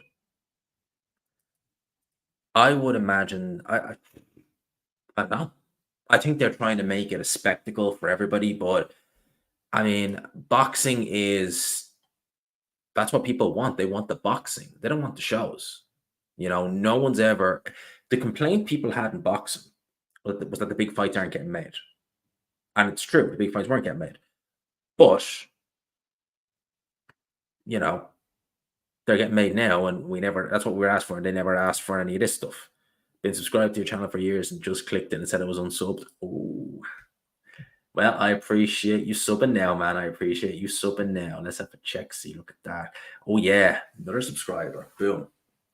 Boom. Look at that. That's how you do it, man. Another sub to add. So we're one step closer to 21,000 or 20,600. I need another 44 subs before I'm on 20,600. I think the goal kind of now, between now and the end of the year, is just to get to 21K. If I can get to that, that will be a good like start block for next year. And then I can work on getting the studio set up and things like that. And then we can kind of really kick on for next year. So the goal is kind of from now to the end of the year to get to 21K. Shouldn't be too hard. Like, I mean, at the start of the year, I was doing like 400 subs a month. So shouldn't be too hard to get to that. So let's hope we can do that. Let's hope we can do that. But we're doing well. This live's been good live. We've done well tonight. I I don't know if it's a good thing or a bad thing, but yeah, man, it's just I don't get it. I think that it's something that no one asked for. We don't need it. And look, they insist on it, but I just think it's pointless having that as part of the show. I mean, again, like how much they're paying Busta Rhymes, Missy Elliott, and people like that, they could easily put that money into the show and get another fight. They could, stuff like that. And thank you, mate. How's the new digs? You mean the new flat? Very warm, actually.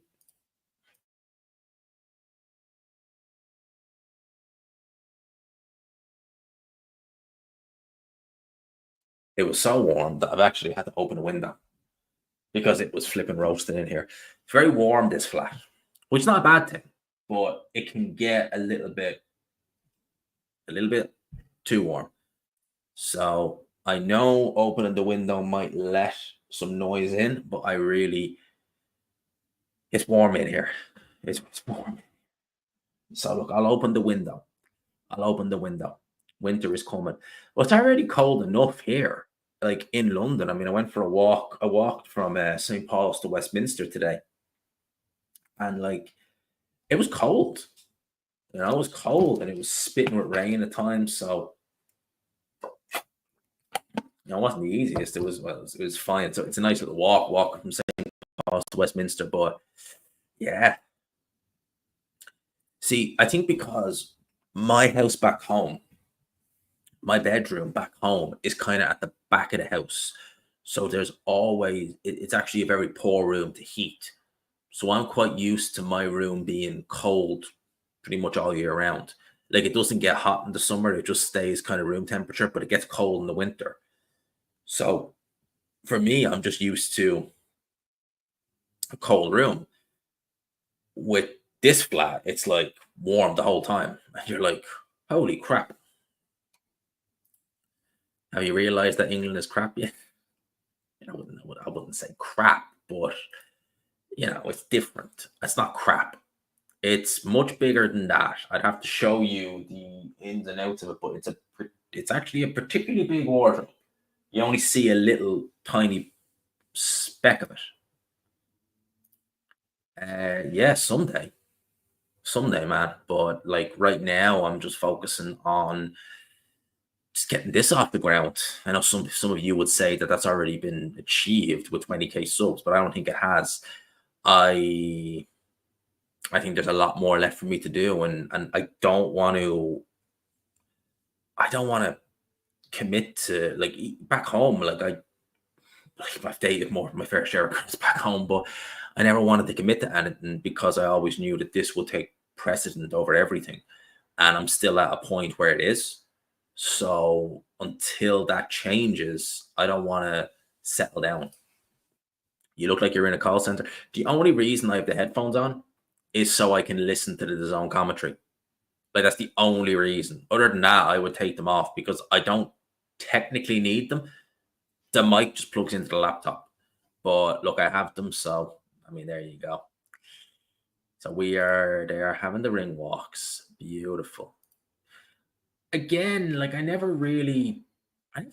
weird. Like, I don't really think of that. I'm rooting for you, wishing you all the success. Thank you, man. What do you do for work? So my normal day job is I'm an account manager. So I look after a lot of like basically I look after county councils back home, supply a lot of them, I do their invoicing and stuff like that. So imagine you're in London, let's say Newham, which would be the council that I'm in. So say you work for, well, you don't work, I don't work for the councils, but I look after a lot of their accounts with like products and stuff like that. So look, it's all right. It's just all right. But I think I'm going back on. See, I have two tabs open. I've got one with the DAZN broadcast, and then I have the other with StreamYard. And I want to make sure that everything is playing perfectly. And I know, okay, Beterbiev is in the ring. So I think, and I'm going to say I'm sorry, people. Yeah, Stratford. I'm not too far from the copper box, actually. In fact, I mean, it's literally that way. I mean, I can see it when I walk out and go. When I go to the shop across the road, I can see the copper box. Believe it or not. So, Beterbiev has done his ring walk. I can't believe, like, out of all this, we're only going to get like what, like 20 minutes early. Whoop de doo, and the main event ended. Like, yeah, knew him. Yeah, like it's different. That's what I will say. It's very different to what I'm used to. Like Swords it's a big town for Dublin. Like it's big. Like it's one of the biggest towns in Dublin, maybe even I think the second or third biggest.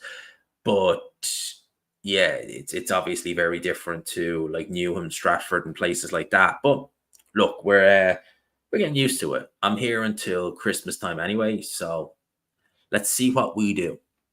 I'm hoping to do something, and as I said to someone there, until I kind of get to where I want to get, I'm gonna keep going.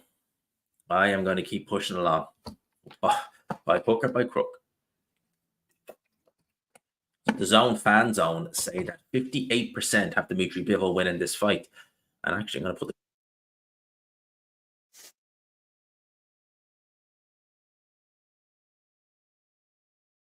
be honest with you. I'm looking forward to this, lads. I can't wait for this fight. I absolutely can't wait.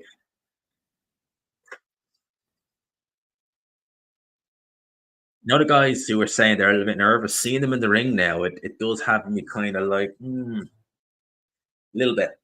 It'll be good. This will be good. I think this will be good. Always get shaky when the fight starts. Mate, you have inspired me, and I'm sure others take a leaf out of your book and start a YouTube channel. Be proud, man. Man, I appreciate that, man. Thank you. Thank you so much, man. Listen, I'd always say to anybody, and even top of doing a video, just dedicated to it. I would always say, just try it. Just give it a go. What's the worst that happens? You decide it's not for you. You figure out something else. But at least you can give it a go. And that's why with me being over here in London, it might not work out. Right now, I'm missing home quite a bit. If I go home, then so be it. At least I can say, "I've come over here, I've given it a go, I've tried it, it's not been for me," rather than not do it at all, you know? Well, let me know. Send me a DM on, X, and I'll have a look at your, channel when you get it going, mate, when you get it going. The buffer doing the announcements, 200 in the building. If you haven't already, smash the like button. Why London? Well, for a simple reason, most of the events, most of the media conference days happen in London. So it makes the most sense to be here. Like financially, it doesn't, probably doesn't. It probably make more sense to live in the north somewhere. But because the events are always here, because the press conferences are always here. Listen, I know where Turkey tends to do a lot of the Saudi kickoff press conferences. So it's a train ride. I mean, it's 20 minutes on the train as opposed to going from one end of the country to the other. I thought I'd give it a shout, mate. Man, anytime.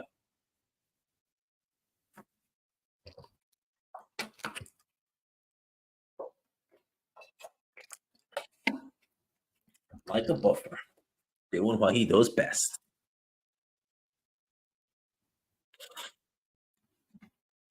Oh man, this is gonna be epic. Glenn Feldman's a bit of a hit and a miss judge. Glenn Feldman, wasn't he the guy who scored the Joshua Usyk fight in favor of Joshua? Why do I think that is? I'm pretty sure Glenn Feldman is a bit of an iffy judge. He can be a bit of a see in America. It's a bit like the UK. There's a bit more judges over. There's obviously more judges over there, but you tend to see for the big fights the same names pop up now and again.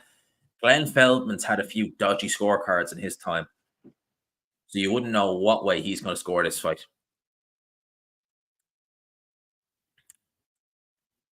On the tag, which side is it? Is this one? Man, these are fairly new, so I just left them in here. They're for Teams calls and stuff like that, so I brought them over with me. So yeah, it's what I'm only using it to listen to the boxing. And thank God they're not doing the intros. Oh man, it's gonna be fun. It's gonna be fun.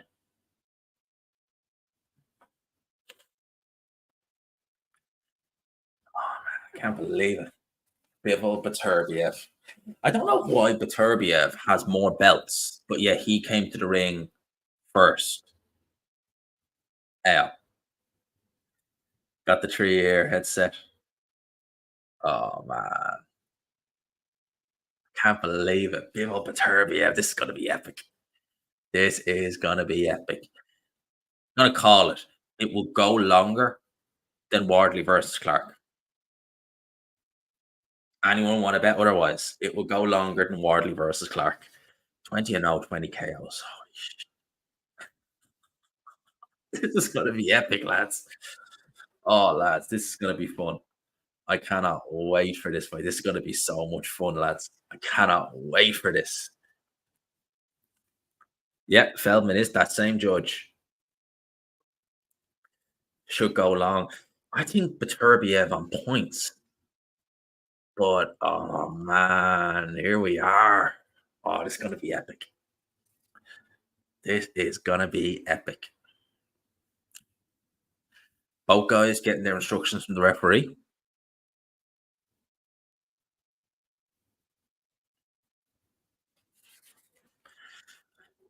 Can't believe it, man.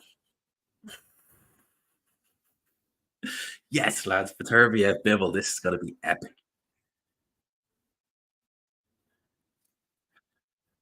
Oh, lads, this is gonna be effing great. Commentary time, lads. I flipping love commentating on these fights.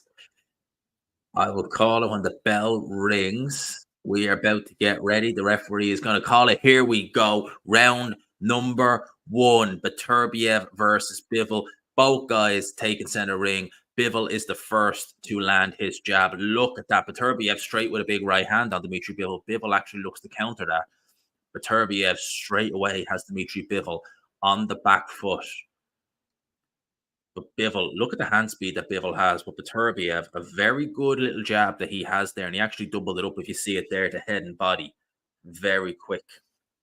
But Bivol's jab looks very sharp. Jab into Beterbiev's body. That's actually going to push him back, especially if he's ever a little bit off balance. It's going to push him off punching range.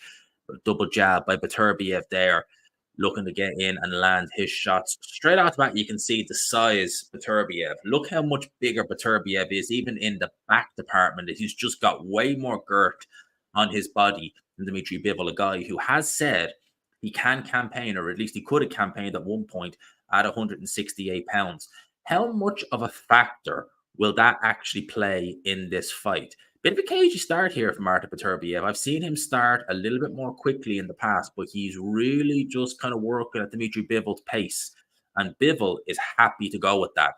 If you let Bivol dictate the pace, if you let Bivol get into a rhythm, he is going to have an absolute field day. He won't necessarily take you out, but he'll just box comfortably at that pace as long as the fight progresses, and he will be happy to do that. Good jab to the body there, though, by Artur Beterbiev as Bivol was moving back towards the ropes. Bivol, again, little nothing jab, doesn't really land, but a good lead left hook there just pierces the guard of Artur Beterbiev. Bivol lands a couple more jabs there through that lazy guard of Beterbiev. Good little shots. They're not big, heavy shots, but they're scoring shots. And if we're looking at a close round like this, scoring shots, even small little scoring shots like that, they'll count for a lot the longer this fight goes. Just get rid of that link there. As Barry Jones says, they're not effective, but they're scoring shots correct. Oh, nice straight right hand by Dmitry Bivol. Just gets through the guard. Good fast hands. More shots from Dmitry Bivol going in there. Headshot and then a body shot as well. Bivol definitely at this point in the fight has the quicker hands. Certainly. Beterbiev, I think, is just... Oh, good punch there again from Dmitry Bivol, countering these shots. Beterbiev stunned a little bit. I don't want to say stunned, but he felt that. I mean, Bivol, people are saying as well, Bivol can't punch. Well, he definitely can punch. He just doesn't show it a lot. But a very good first round here by Dmitry Bivol. Really slowing Artur Beterbiev down, making him pay for every little mistake he makes. They might not be the most hurtful shots in the world, but they're scoring. Good jab there again by Bivol. Great jab by Dmitry Bivol. Two jabs go in. Beterbiev trying to back Dmitry Bivol up, but smart gets... Oh! Both go. Oh! Oh!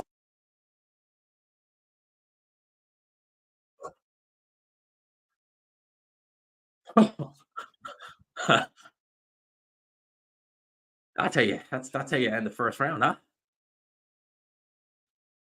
That's it. That's it. That's the replay it is. Yikes. That's how you end the first round, isn't it? Whew. That is how we end the first round. Let's have a look, see if we can see it again. He backs Bivol up to the ropes. Bivol smartly gets out of there. Oh, it doesn't land clean from Beterbiev. It doesn't land quite that clean. Bivol lands one as well. No, he lands a jab, misses. Great throwing. I think Beterbiev got the better of that. Oh, but Bivol does land a 1-2 at the end of the round. I give that round to Dmitry Bivol, lads. 100%. Let's see, round two underway. Good first round. Interesting first round. But Beterbiev is straight off the bat. Seeing the second round straight away. Bit more aggressive, throwing more shots, lead with the left hook there. Bivol throwing a jab, just hitting Artur Beterbiev's high guard. The guard is a lot more tight now. Looks to land a body shot on Dmitry Bivol. Bivol just snapping that jab out. Gets through there. Still gets through. It's not the most powerful shot in the world, that jab by Dmitry Bivol, but it's getting through and it's scoring. But Beterbiev, that guard looks a little bit tighter now in this second round. It got pierced a couple of times in the first round.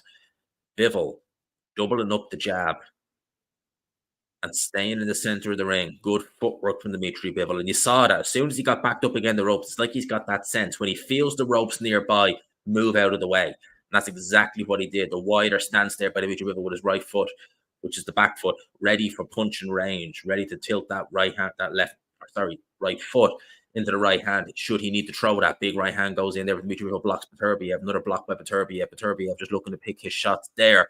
Jab goes out by Artur Beterbiev. Bivol just backing up ever so slightly. Good little jab by Beterbiev. Bivol looks to counter, no go, backed up to the ropes. That's not where Beterbiev wants to be, or Bivol wants to be. Lead left hook misses by Dmitry Bivol. Beterbiev just looking to apply the pressure on Dmitry Bivol. Now, what he's doing here is he's applying pressure and he's actually making he's making Bivol work at the same time. It's a very good trick for a pressure fighter is that there's ways you can apply pressure without really exerting energy yourself, but you're making the fighter on the receiving end have to think, have to move, have to adjust, and all that is taking up energy for them. Shots are being missed by Dmitry Bivol, they're being blocked by Beterbiev, and he is still putting Bivol on the back foot. Right hand goes in, just backs Bivol up again. My name's mixed up here. But Beterbiev working well here in round number 2, albeit maybe not necessarily breaking Dmitry Bivol down. Good jab by Bivol, though, gets through the guard. But he is backing Dmitry Bivol up. And Bivol just using that jab, just popping that jab, just leading it out, misses with a left hook there, just Dmitry Bivol, and misses with a right hand at the same time. It's an interesting one. It's a real interesting second round. It's a bit more from Beterbiev in this round. He's thrown more shots, although he takes a jab there from Dmitry Bivol. Great jab from Bivol. Any chance, again, another jab. Anytime Beterbiev just slips one little millimeter into punch range, he's hit with that jab. And there you go. Another 1-2 goes in. Beterbiev blocks it, but he's still, that's the image you're seeing. Good jab. This is another round for Bivol. Although Beterbiev is more aggressive in this round, but he does land a good right hand there on the bell. That's another round for Dmitry Bivol. It's good work by Bivol as well in that second round. He's being made to work though, and I wonder, is this part of Beterbiev's plan? At the end of the day, Bivol is winning these rounds. He's won the first 2 rounds on my scorecard, but he's being made to work. Even though Beterbiev is not necessarily expanded himself in this fight. So Beterbiev has the high guard coming in. He's maybe just flicking a jab out now and again. Bivol is moving. He's moving his legs, everything. Boom, boom, boom, boom, boom. He's doing more than Beterbiev to win these rounds to keep him off. Now, Bivol has always shown good stamina. But is Beterbiev, great jab there by Beterbiev, lands on Dmitry Bivol. Big hard jab, and he is one of the hardest punchers in the heavyweight division. 260 in the building. If you haven't already, please hit the like button, hit subscribe as well if you haven't already. If you're enjoying the commentary, please do hit subscribe, hit the like button, all that good stuff. Round number 3 is underway. And double jab there by Beterbiev to start this round. Jab again by Beterbiev. Really jab heavy so far in this round number 3.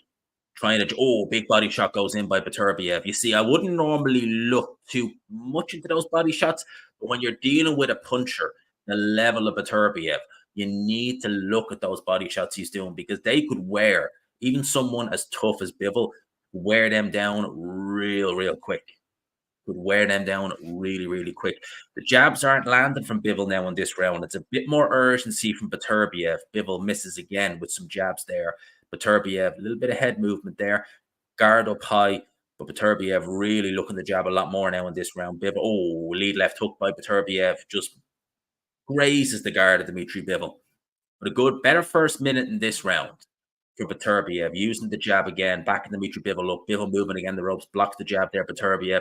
Double jab by Beterbiev, and now up close. That's not, again, where Bivol wants to be. He doesn't want to be up close with Dmitry Bivol or Artur Beterbiev. Beterbiev is good up close. But a good straight right hand. Beterbiev felt that. Right hand goes in by Dmitry Bivol. Beterbiev definitely felt that. Another right hand goes in by Dmitry Bivol, blocked by Artur Beterbiev. Beterbiev just standing his ground. Not throwing shots, though. He's not punching with Bivol. Wonder, was he hurt by some of those shots? Beterbiev double jab, backs Dmitry Bivol up. Bivol has a kind of a look at his eyes like, yeah, I know what you can do, and I'm going to do it as well. It's good work there. Beterbiev jabbing again, back to jabbing. Working the jab well there, we got Dmitry Bivol, but he was the one who I felt was somewhat stunned in this round number 3. But he's definitely working more. You're seeing the jab go a lot more from Beterbiev. But a big right hand goes in from Beterbiev as well. Bivol tries to fight back. Shots blocked. There's a big right hand by Beterbiev. Pierces the guard at Dmitry Bivol. Just lands it round the side. Bivol again, back to, oh, right hand goes in again from Dmitry Bivol, but Beterbiev follows. Oh, big right hands go in from both guys. And that was a big right hand that landed from Artur Beterbiev. Follows up with another right hand. Bivol backed up to the ropes. He needs to be very careful. Beterbiev is a very, very good counterpuncher in his own right. So is Dmitry Bivol. That's what you need to look out for. You need to look out for the counters.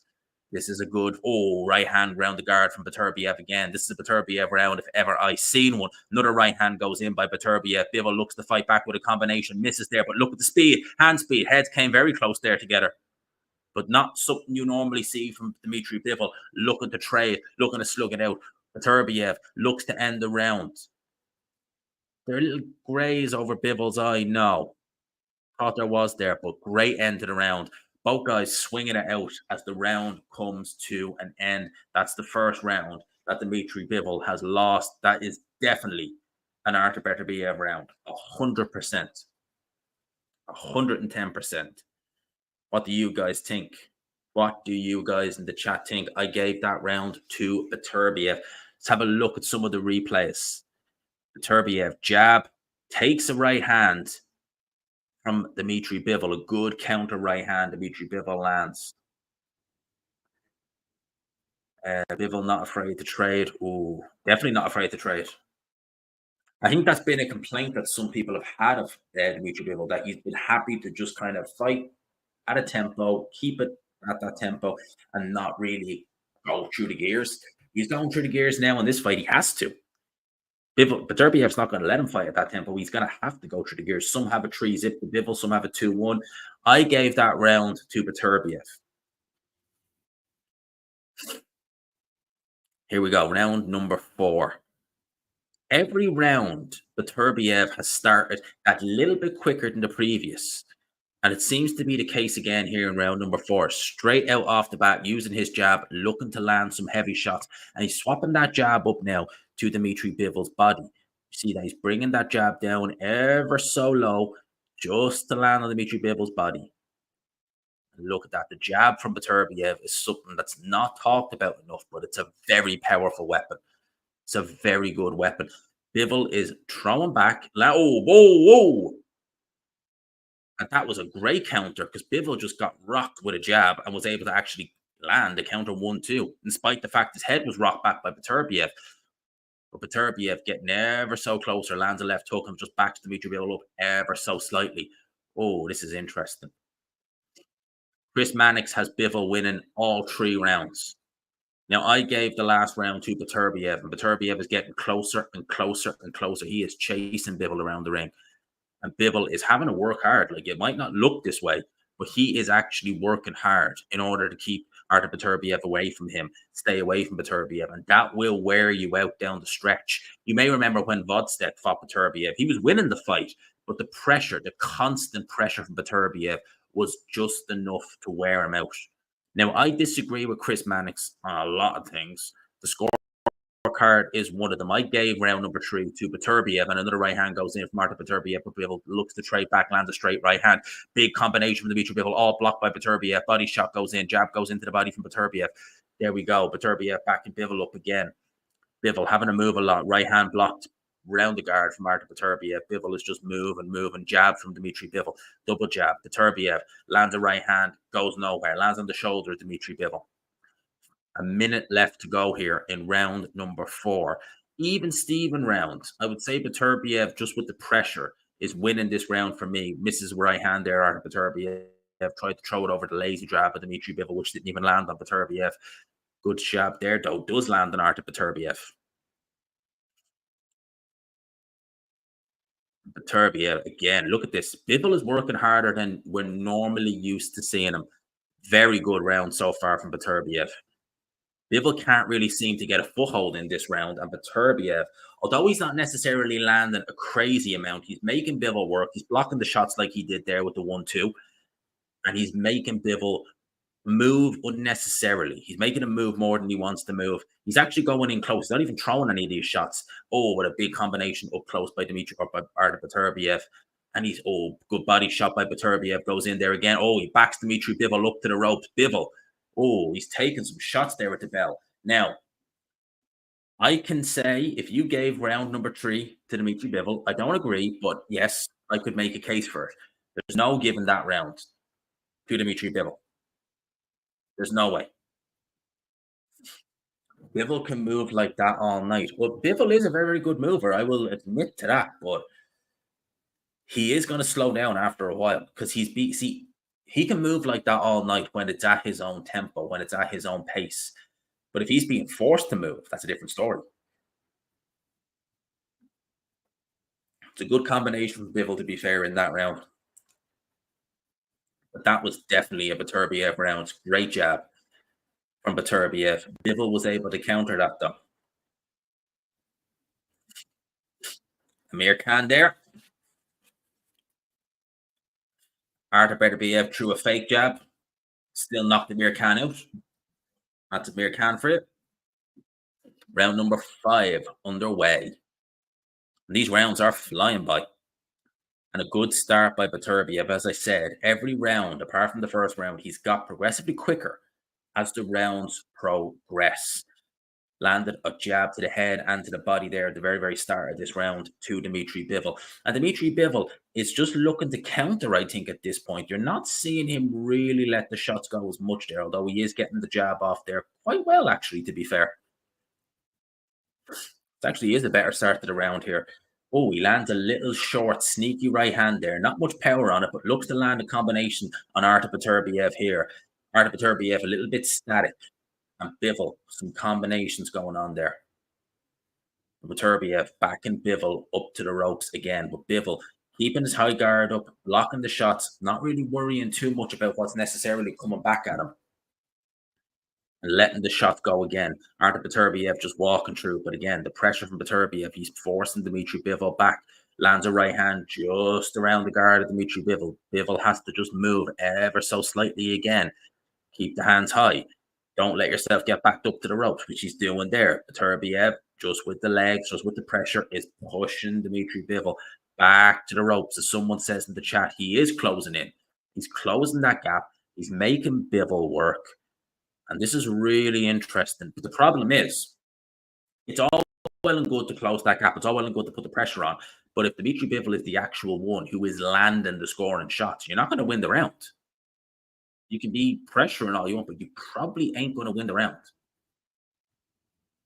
Oh, good combination with Dmitry Bivol there. Beterbiev backs up a little bit there. Bivol with a jab to the body. Beterbiev just moves ever so slightly around the ring, but look at that left hook, straight right hand. Lands another combination on the guard of Dmitry Bivol. Looks to land a short right hand uppercut there on the inside from Artur Beterbiev. Look at that right hand around the guard. Dmitry Bivol looks to lead in there with a left hook, blocked, seen a mile away from Artur Beterbiev. But this is interesting. Oh, big jab there from Beterbiev. Rocks the head back at Dmitry. He felt that jab as well. Definitely, he felt that jab. So, oh, big body shot from Artur Beterbiev, and he's pushing Bivol back. Look at this. Bivol is backed up there. Bivol is backed up. He looks to fight back. Bivol's really having. Oh, big right hand goes in from Beterbiev. He looked to be stunned a little bit there, Bivol. Definitely moved a little bit, but he lands a short right hand on Artur Beterbiev. 19 seconds to go here in round number 5. Who is going to leave their seal on this round? Round is up for the taking there for whoever wants it. Right hand goes in from Artur Beterbiev as both guys clinch. Oh, but big right hand goes in again from Beterbiev. This is a good little scrap. But it does appear to me as though the pressure of Beterbiev is ever so slightly starting to get a little bit to Dmitry Bivol. Ever so slightly. I'm not going to say he's flat out getting to him, but it's ever so slightly getting to him. But this is a good performance by both guys. I'm enjoying what I'm seeing here in this fight. Really enjoying it. And people, by the way, 287 in the building. If you haven't already, hit the like button. If you're new, if you're enjoying the commentary, if you want to hear a bit more, just do please consider hitting subscribe. I would greatly appreciate it if you could do that. I'd really appreciate it. Be quite nice, you know. Quite nice. What can I say? Be quite nice. You know, be quite nice if you could hit the like button and subscribe. There we go. 153 likes. Let's see if we can get to 200 by the time we finish. Round number 6 is underway. Whew. As I said, these rounds are flying by. flying by these rounds are. So 2 minutes and 40 in round number six. And Artur Beterbiev, you noticed this since the first round, his output on the jab has increased. Oh, that's a good shot there from Beterbiev. The output from his jab has increased massively. I think he realized pretty quickly that he was going to need to get into a jabbing contest with Dmitry Bivol because you can do that. Chris Mannix, like myself, has given the last two rounds to Artur Beterbiev. If you gave him round number three, you'd have Artur Beterbiev in a lead at this point in the fight. I swear to God, where are all these links coming from? But a lot of people are saying the same. And it does appear that way. Like people can say Bivol is moving well, and that's what he normally does. Bivol is a great mover, and he's a great mover if you give him time and space. He could move all night. He could move for 12 rounds, he could move for 15 rounds. But if you're making him move, if you're making him fight at a pace that he doesn't want to fight at, that's when things get a little bit interesting. And that's what Beterbiev is doing. And if you think about it like this, what are you noticing? Beterbiev's jab output is increasing. Bivol's is coming down. Bivol is coming down. Now, good body shot there goes in from Dmitry Bivol, to be fair, but the jab output from Bivol is definitely coming down, and that has to be from the pressure and from the punches that Bivol or Beterbiev is throwing. And even just landing on the arms of Dmitry Bivol, if he's as hard a puncher as people say he is, which believe me, I've no doubt that he is, these are gonna take effect, and this is gonna hurt. Those arms are going to come down lower and lower and lower. We have a minute left to go here in round number six. And Beterbiev in the center of the ring with Dmitry Bivol there. Beterbiev is doing what he so often does in these fights. He's breaking the opponent down, but a good right hand goes in there from Dmitry Bivol, just over the guard, looks to land again. Nice straight right hand goes in from Bivol. This is a better round for Dmitry Bivol, who takes a bit of a left hook there. Oh, a lead left hook from Dmitry Bivol there. Just blocked it there, though, by Beterbiev. But this is better stuff from Dmitry Bivol, but he gets himself back up again to the ropes. As Andy Lee says on commentary, that's a bit like what Beterbiev was doing to Anthony Yard. He was letting Anthony Yard have some success. He was letting him land, and then the pressure was just turned straight back on. That's demoralizing. That will take it out of the opponent mentally as well as physically, because Bivol is taking shots here, and he's having to clinch, and he's the weaker in the. Clearly, he's the weaker in the clinch. I mean, that's clear. Takes a body shot again from Beterbiev. Oh, misses with a right hand. Now, I give Bivol that round. I would, just based on activity, but mm, this is getting interesting. This is getting interesting. It's going to be interesting when we get to the end of this fight to see what the scorecards will be like if it carries on like this, because we could have some bizarre scorecards I'll be honest with you, it's close, it's competitive, it's nip and tuck. I'm liking the pressure from Beterbiev. That is just edging it for me. But man, this fight has been fun to watch so far.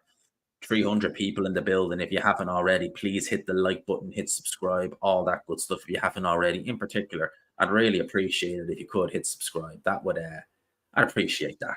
I really like that if you could hit subscribe and the like button. I'd like to get 200 likes on this live. Say.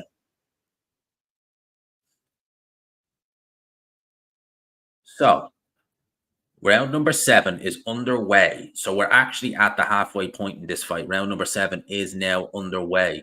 It's interesting that his own commentators were saying there that Beterbiev was given a bit of a pep talk there to say you're not tired. Now, Beterbiev is not fighting this fight at a frantic pace. I certainly don't see him fighting this fight at a frantic pace. Is he feeling fatigued? Is he more when he takes a straight right hand there? A good counter right hand from Dmitry Bivol there. He spotted a gap and he went for it. Now, I would have, and a good combination there by Dmitry Bivol as well. Now, if you had asked me who I thought would be fatigued a little bit more at this point, I would have said Dmitry Bivol. He's having to work quite hard to keep Beterbiev off him. This is interesting. Beterbiev there, good jab to the body, bit like Alexander Usyk. They might not be glory shots, but they're scoring shots, and they will take it out of the opponent. Bivol, this is interesting. He seems to be just picking his shots, looking to jab there. He's not leading with the jab. He's looking to counter with the jab and then counter with those fast right hands, but they're all being blocked by Beterbiev. He lets a combination go there, but every shot was blocked or parried by Artur Beterbiev. Bivol then again gets backed up to the ropes. Artur Beterbiev just applying pressure again. Oh, a little sneaky uppercut there from Beterbiev just lands on the inside. A minute and 20 to go here in round number 7. Interesting. This is getting an interesting scrap. Beterbiev is definitely the more jab heavy now at this point in the fight. Certainly in the first couple of rounds, but Bivol was definitely the one who was more heavy on the jab. It seems to me as though Bivol is just only really using the jab as a counter or a rangefinder. Oh, lovely right hand goes in there from Bivol.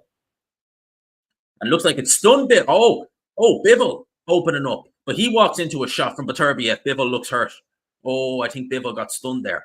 Oh, both guys. Oh, yeah, Bivol is backing up. Bivol is backing up. And I think they both exchanged, both went into a combination. And I think Bivol got the worst of it. And Beterbiev is backing him up, jab to the body. Oh, Bivol is really backing up here. 35 seconds to go here in round number 7. Will Beterbiev look to go and do what he's done so many times in the past and look to put a dent in his opponent? Jabs to the body. Oh, they look like they hurt. Oh, jab to the head as well. Beterbiev, they might not look the hardest shots, but Bivol is feeling those shots. And he's moving to the body again, and Bivol covering up. He's tucking up. There's the 10-second clapper. But this is, Beterbiev pouring on here at the end of the round. Bivol, all he can do is shell up and tuck up. Oh. Wee. I wouldn't necessarily say he's all over the place, Dmitry Bivol, but taking some shots there. I want to see where that counter came because both guys seem to go in for the same shot. Beterbiev seemed to get the better of it. I want to see how hard that counter actually was. Again, man, it's a very close fight. It's very much a nip and tuck fight. Let's see here. Yeah, Bivol, he rocked Beterbiev ever so slightly. Looked to close the show. Beterbiev lands. It looks to be a right hand. Looks to be a straight right hand he landed.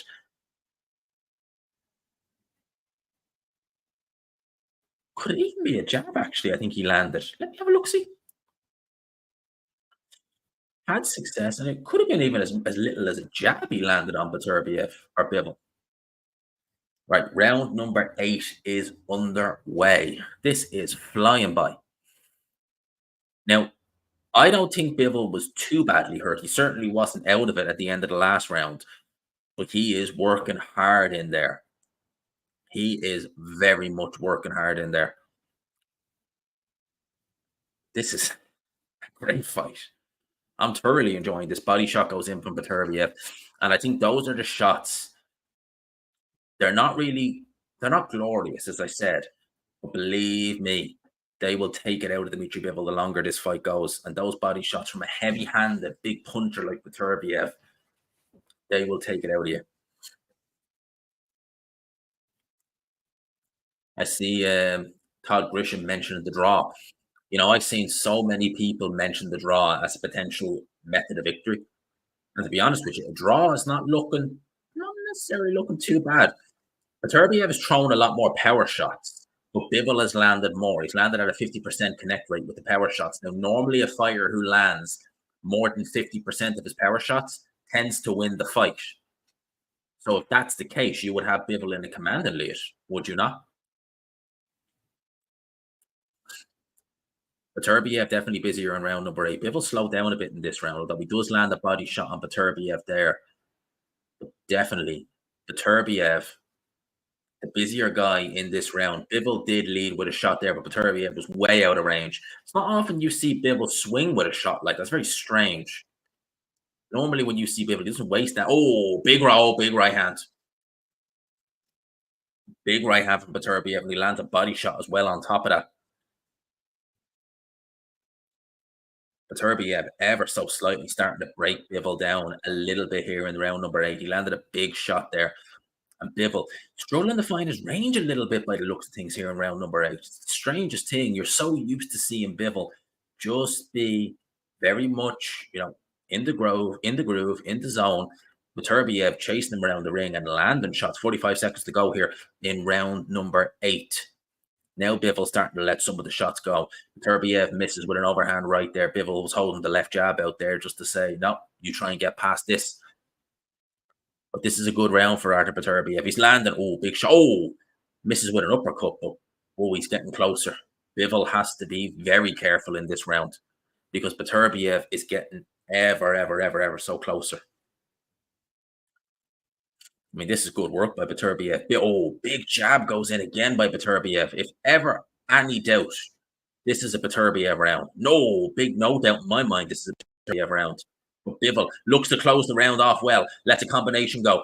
Trading with Beterbiev as the bell goes. But that is definitely a Beterbiev round.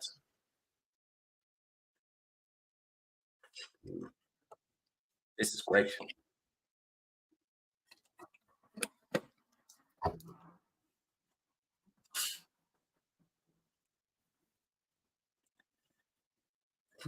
This has been a good fight so far, lads.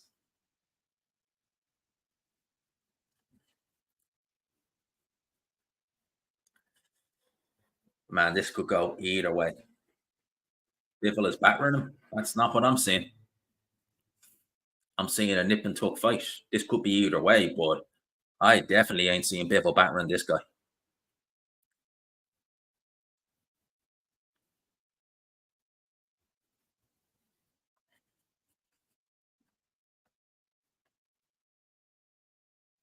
So round number 9 is coming up now. Let's go. Fabio Wadley in the crowd. Didn't even probably sweating more there than he did in this whole fight. First round KO win. Unbelievable. But round number 9. Good jab to the body by Artur Beterbiev to start this round. Good lord. Bivol at the start this round.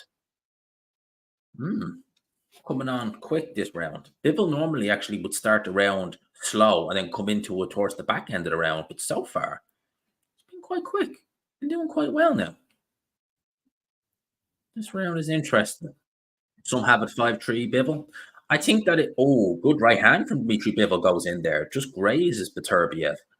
I think if I had to say who would be winning this fight, I probably would have Bivol slightly ahead.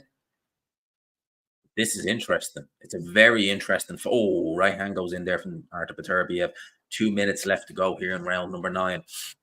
After this round, it's the championship round, lads. And then we'll know. Then we really see what these guys are made of.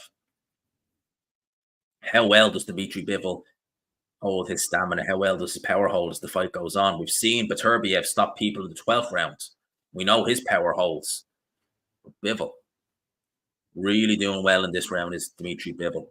Pushing Artur Beterbiev back, landing some shots there, getting his range very well, and picking some very good shots there on Artur Beterbiev. The older man, at the end of the day, if Beterbiev is exerting more energy than he wants to at nearly 40 years old, this will start to show now at this point in the fight, late on in a fight. And Bivol, big shots by Dmitry Bivol. Artur Beterbiev just looking very static in there, looking very stationary, not doing much. I wonder is Artur Beterbiev thinking, okay, I don't have that much left in the tank. At this point in a 12-round fight, at nearly 40 years of age. You got to remember that, nearly 40 years of age is Beterbiev. Oh, what a body shot from Dmitry Bivol that went in there. It's a great body shots. Beterbiev lands some shots, but they're blocked by Dmitry Bivol. This is a Bivol round, if ever I've seen one. Some very good work for Dmitry Bivol here in round number 9, really bringing it back into this fight. Moving very well, picking the shots well, blocking the shots, crucially blocking these shots by Beterbiev. Oh, lovely combination with Dmitry Bivol there. Oh, big shots go in there. And Bivol moving around the ring, letting the combinations go. 20 seconds to go here in round number 9. And this is the Dmitry Bivol that we know. This is the Dmitry Bivol we come to watch. But Beterbiev is still alive. He's still dangerous in there. Very dangerous. And I think Andy Lee put it best up. He's won this round, but crucially, he slowed whatever momentum Beterbiev had right down, and he's definitely done that. He slowed Beterbiev's momentum down because Beterbiev was building up ahead of steam. He was building up some momentum. He's definitely slowed the momentum down. What we thinking? What we thinking, people?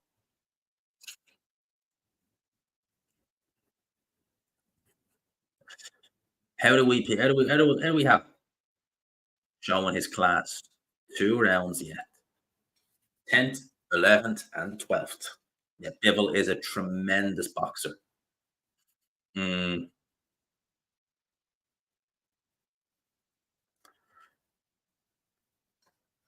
Bivol is in the fight. Bivol should be winning. Bivol should be. You should have Bivol ahead in this fight. Should have Bivol ahead. He definitely won the last round for my money. Final three. Here we go. Last 3 rounds. Round number 10. Championship rounds, lads. This is the round he got the Vostek in.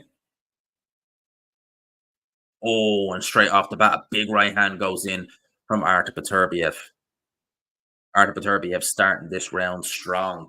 As I said, in the last round, Beterbiev, his momentum was really taken away there by Dmitry Bivol, but he's looking to recapture that straight off the bat here in this round number 10, moving in very, very quickly, letting the shots go from very early on, getting the hands moving, getting the work, punch output straight away. How does Chris? Oh, big right hand by Dmitry Bivol or by Artur Beterbiev.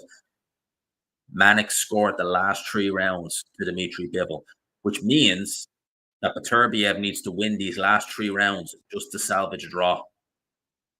Just to salvage a draw. Very close fight. Same as Chris Manning's scorecard says. 2 minutes left to go here in round number 10, but this is so far so good. A better round for Beterbiev. He's the busier of the two. He's the more active. He's landing more. Bivol just moving around the ring. He had a great end to the last round. He really did, Dmitry Bivol, but he's not really pushing on and stepping on from that. He's moving around the ring. He's holding that left hand out, but he's not doing anything with it. I think he's just primarily looking to counter. But the fact that Beterbiev has just come straight back into this fight, having had not a terrible round, but a round in which, as I said, the momentum he had built up just seemed to come to an end. You'd never think that now if you look at him in this round. He is firing on all cylinders. Round number 10, and a guy, again, who's not used to normally going the distance. He's not used to normally having to go this many rounds in a fight, but he is now. Backs Dmitry Bivol up again. The face is looking a bit swelled up by Dmitry Bivol as well. A minute left here in round number 10. So far, this is a Beterbiev round, definitely. Oh, big right hand misses. That could have spelled the end for Bivol if it had landed. Jab by Beterbiev just snaps the head ever so slightly back at Dmitry Bivol. Oh, but a good little combination by Dmitry Bivol. Another combination. He lets another one go. He is putting those punches together. Having been outlanded for the majority of this round by Artur Beterbiev, Bivol is putting the 1-2s together. But again, Beterbiev gets him up close. That's one thing in this fight. There's been very few clinches. Very few. Beterbiev backs Bivol back up to the ropes again. Moves him around. 20 seconds left here in round number 10 as we go into the last few rounds of this fight. But he's really putting on the pressure now in this round is Artur Beterbiev and winning this round for my money. Look at this. Backs Bivol up. They're not landing shots. They're not scoring shots. He's blocking them.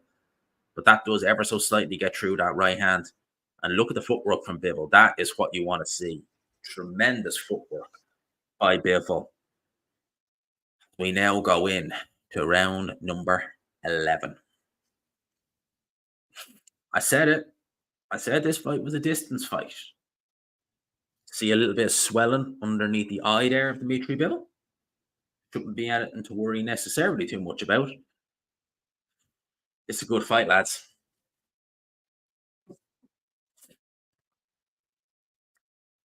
You'd have to have Dmitry Bivol ahead. You would absolutely have to have Dmitry Bivol ahead. But look at the combinations. Bivol being outlanded at the start of this round, he came back into it very well. Very well as the round progressed. Really good stuff here. Okay, round 11 is underway. And Beterbiev's corner have told him that he needs a knockout. So they know that there's urgency. They know they're behind. They know that although they've been putting the pressure on Dmitry Bivol is landing more. He is landing more shots, and Bivol definitely is ahead in this fight. Definitely has something.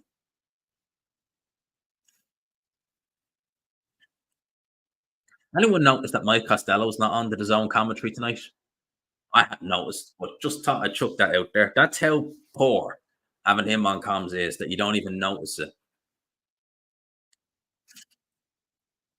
So Bivol has thrown less, but has landed at a significantly higher percentage, almost double the percentage of Artur Beterbiev, despite the fact he's thrown 200 less punches, landed at a 32% rate rather than the 18%. Oh, look at that combination with Dmitry Bivol that goes in there on Artur Beterbiev. Look at that. Beterbiev is going to have more urgency than that. Now, he is throwing a lot of shots, but they're being blocked by Dmitry Bivol, but more urgency is definitely needed. Bivol tucking up very well. Not a good look to be backed up against the ropes like that, but tucking up very well. Oh, but that's a good left hook from Artur Beterbiev that went in there. 1:25 left here in round number 11. Body shot from Bivol goes, or body shot from Beterbiev goes in there, I should say. Oh, big body shot from Beterbiev goes in again. And Bivol has slowed down a little bit in this round here. Ever so slightly, but he lands a right hand on Beterbiev. Beterbiev looks to hold. A minute left here in round 11. Definitely some more urgency about Beterbiev. He knows he's more than likely, definitely behind in this fight. And he knows he needs to not only win these rounds, but arguably he may even need a knockout. And neither guy has really looked in devastating trouble in this fight at all. Pushing the head down a little bit there does Dmitry Bivol. Referee doesn't have a word. Beterbiev looks to land another combination. 35 seconds left in round number 11. Look at this. Beterbiev really putting it on, but Bivol, simple but effective, just tucking up. That's all you need to do. Body shot goes in from Beterbiev, though. That looked like a good stinging body shot. Oh, look at this, really pouring it on here. These are just body shots. Oh, great round 11 from Beterbiev. 10 seconds left. He will be delighted to hear that bell at the end of this round. Not a punishing round, but a round in which Beterbiev is really putting it on. But Bivol misses with the combination, but still lands. Still lands something. Last round, lads.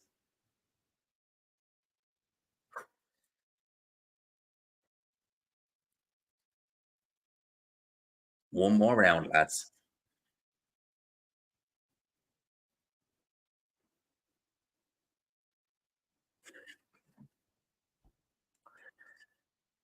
Whoo-wee. Last round is coming up.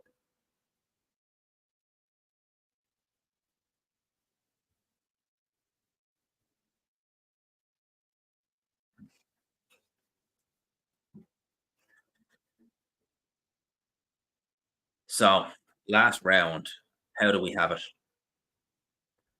How do we have it going into this last round? Surely you've got to have Dmitry Bivol ahead. I would. And to be honest with you, I think you could give Beterbiev the last two rounds. I'm thinking this is looking like a 5-7, 8-4 type of fight in favor of Bivol. Last round, lads. Undisputed on the line. Beterbiev's undefeated record is on the line, but he lands a right hand early on in the round. But Bivol, look at that combination, still has hand speed. Chris Mannix has 1 point in it. Could we see a rematch? Could this be a draw? And we know what happens when rematches happen on Saudi shows. They end in the first round, as we've seen tonight.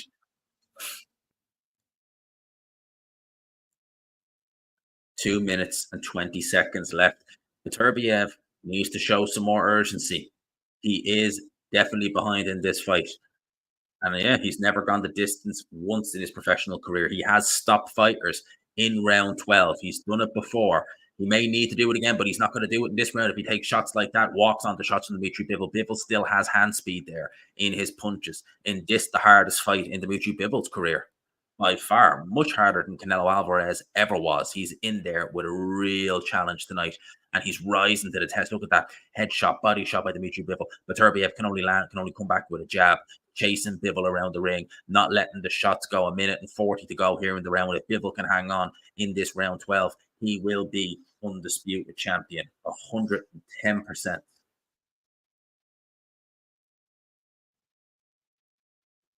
90 seconds left, people, and Bivol is winning.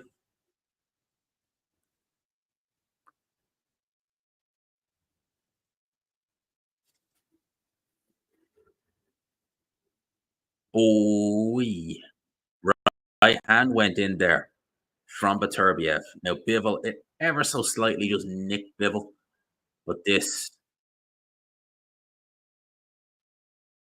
oh, good shots there. A minute left. Bivol started this round good, but now he's taking some shots from Beterbiev. It's going to be real interesting to see what way the judges score this fight. This round is a bit of a kind of a, what way does it go? Because Beterbiev is doing all right now, but at the start of the round, he wasn't doing an awful lot. And look at that, he looks knackered. Okay, 30 seconds left in the round, and both guys look absolutely spent at this point. I don't think we're going to see any kind of drama towards the end of this fight, although Beterbiev is pouring it on. I think both guys are done in terms of actually getting big shots going off. I think it is just going to be, oh, great response from Bivol there. Land some right hands. 10 seconds left to go here. And I think Bivol is going to take this round. And with that, I think he's going to take undisputed. Referee nearly takes a shot there. Who has won that? Your fastest 12 rounds I've ever watched. That was some fight. You can see one corner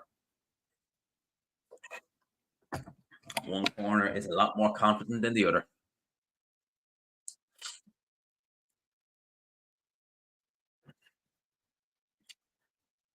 As Daniel Dubois said, are you not entertained? 326 in the building. If you haven't already, do please hit the like button, hit subscribe if you haven't already. I would appreciate that massively if y'all could. I greatly appreciate it. That was fun. That was fun.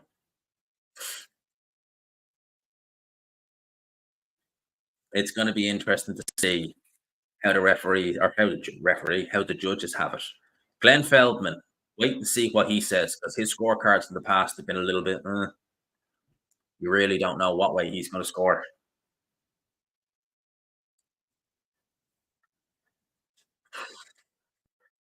Lads, that was fun.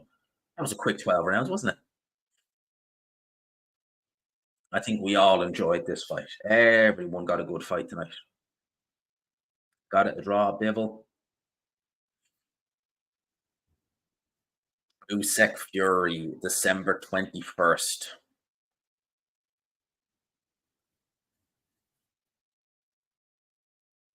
Man, great fight. Bivol might not convince the judges. He landed at a higher percent to neck ratio and he threw less. I mean, if you land more than 50% of your power shots, you tend to win. Todd Grisham is saying a draw, he thinks.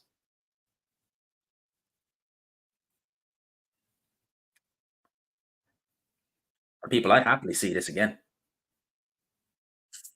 9-3 Bivol. Interesting. That's a very wide scorecard.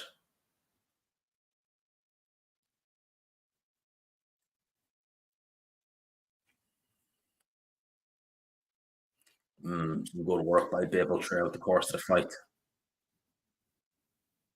What way did TNT score?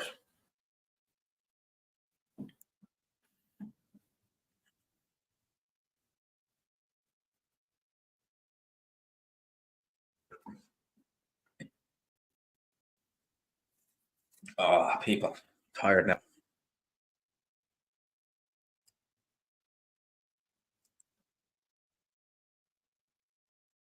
3.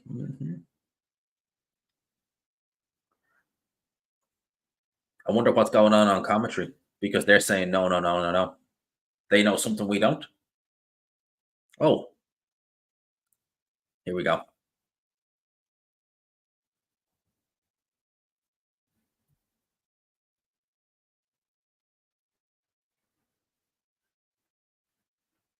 Okay, draw.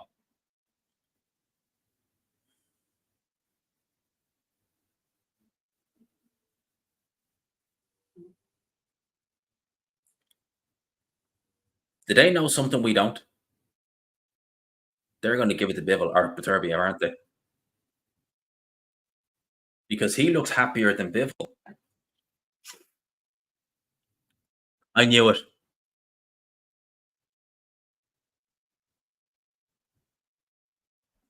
They they knew it.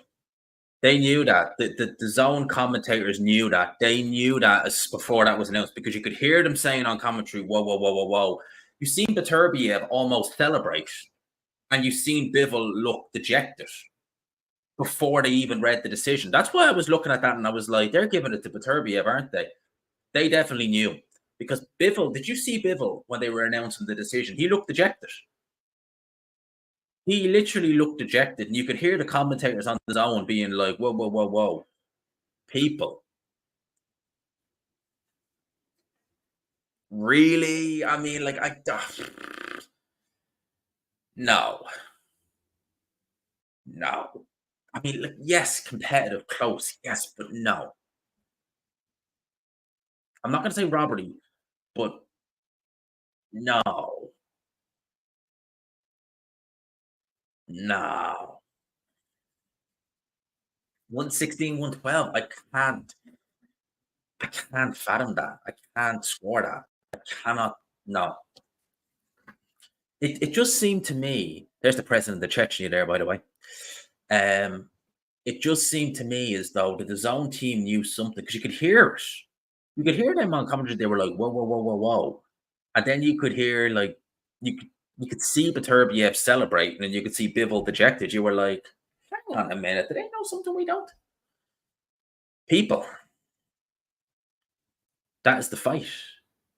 That is the fight. I'm back on StreamYard now. That is the fight, people. I'm gonna have to do a post-fight review on that one. I'm gonna have to do an immediate post-fight review on that one. 400 live in the building at the minute. And by the way, if you haven't already, do please hit the like, hit subscribe. Let me know your thoughts in the comments. And again, if you haven't already, do please consider hitting subscribe. I would greatly appreciate it. If you haven't already, please do hit subscribe. 400 in the building now. What are your thoughts on this? Artur Beterbiev wins. Now, I gave him some rounds, but 8-4? Really? 8-4? I mean, like, I could give him rounds, yeah. I've no problem with, like, maybe a 5-7, maybe? Either way, possibly. But 8-4? Ah? Did I hear correctly? Bivol won? No, Beterbiev won. And I suspect they knew prior. People, I'm going to leave it there. I hope you enjoyed the video. Smash the like button if you could. Hit subscribe, of course, as always, if you haven't already. But yeah, let me know your thoughts. That's I don't know what to say. I'm stunned. Let me know your thoughts in the comment section below. People, I'm off to do a post-fight review, and then I'm off to sleep. Peace, and thank you. Oh, by the way, thank you to everyone who locked in. I appreciate everyone who joined. Smash the like button on the way in or on the way out. And thank you to all the people who donated on this live. That means the absolute world to me. I appreciate it so, so, so very much. Thank you to everyone who joined. People, I will be leaving it there. I hope you enjoyed it. And until next time, we'll probably do a little live tomorrow and catch up. Appreciate it.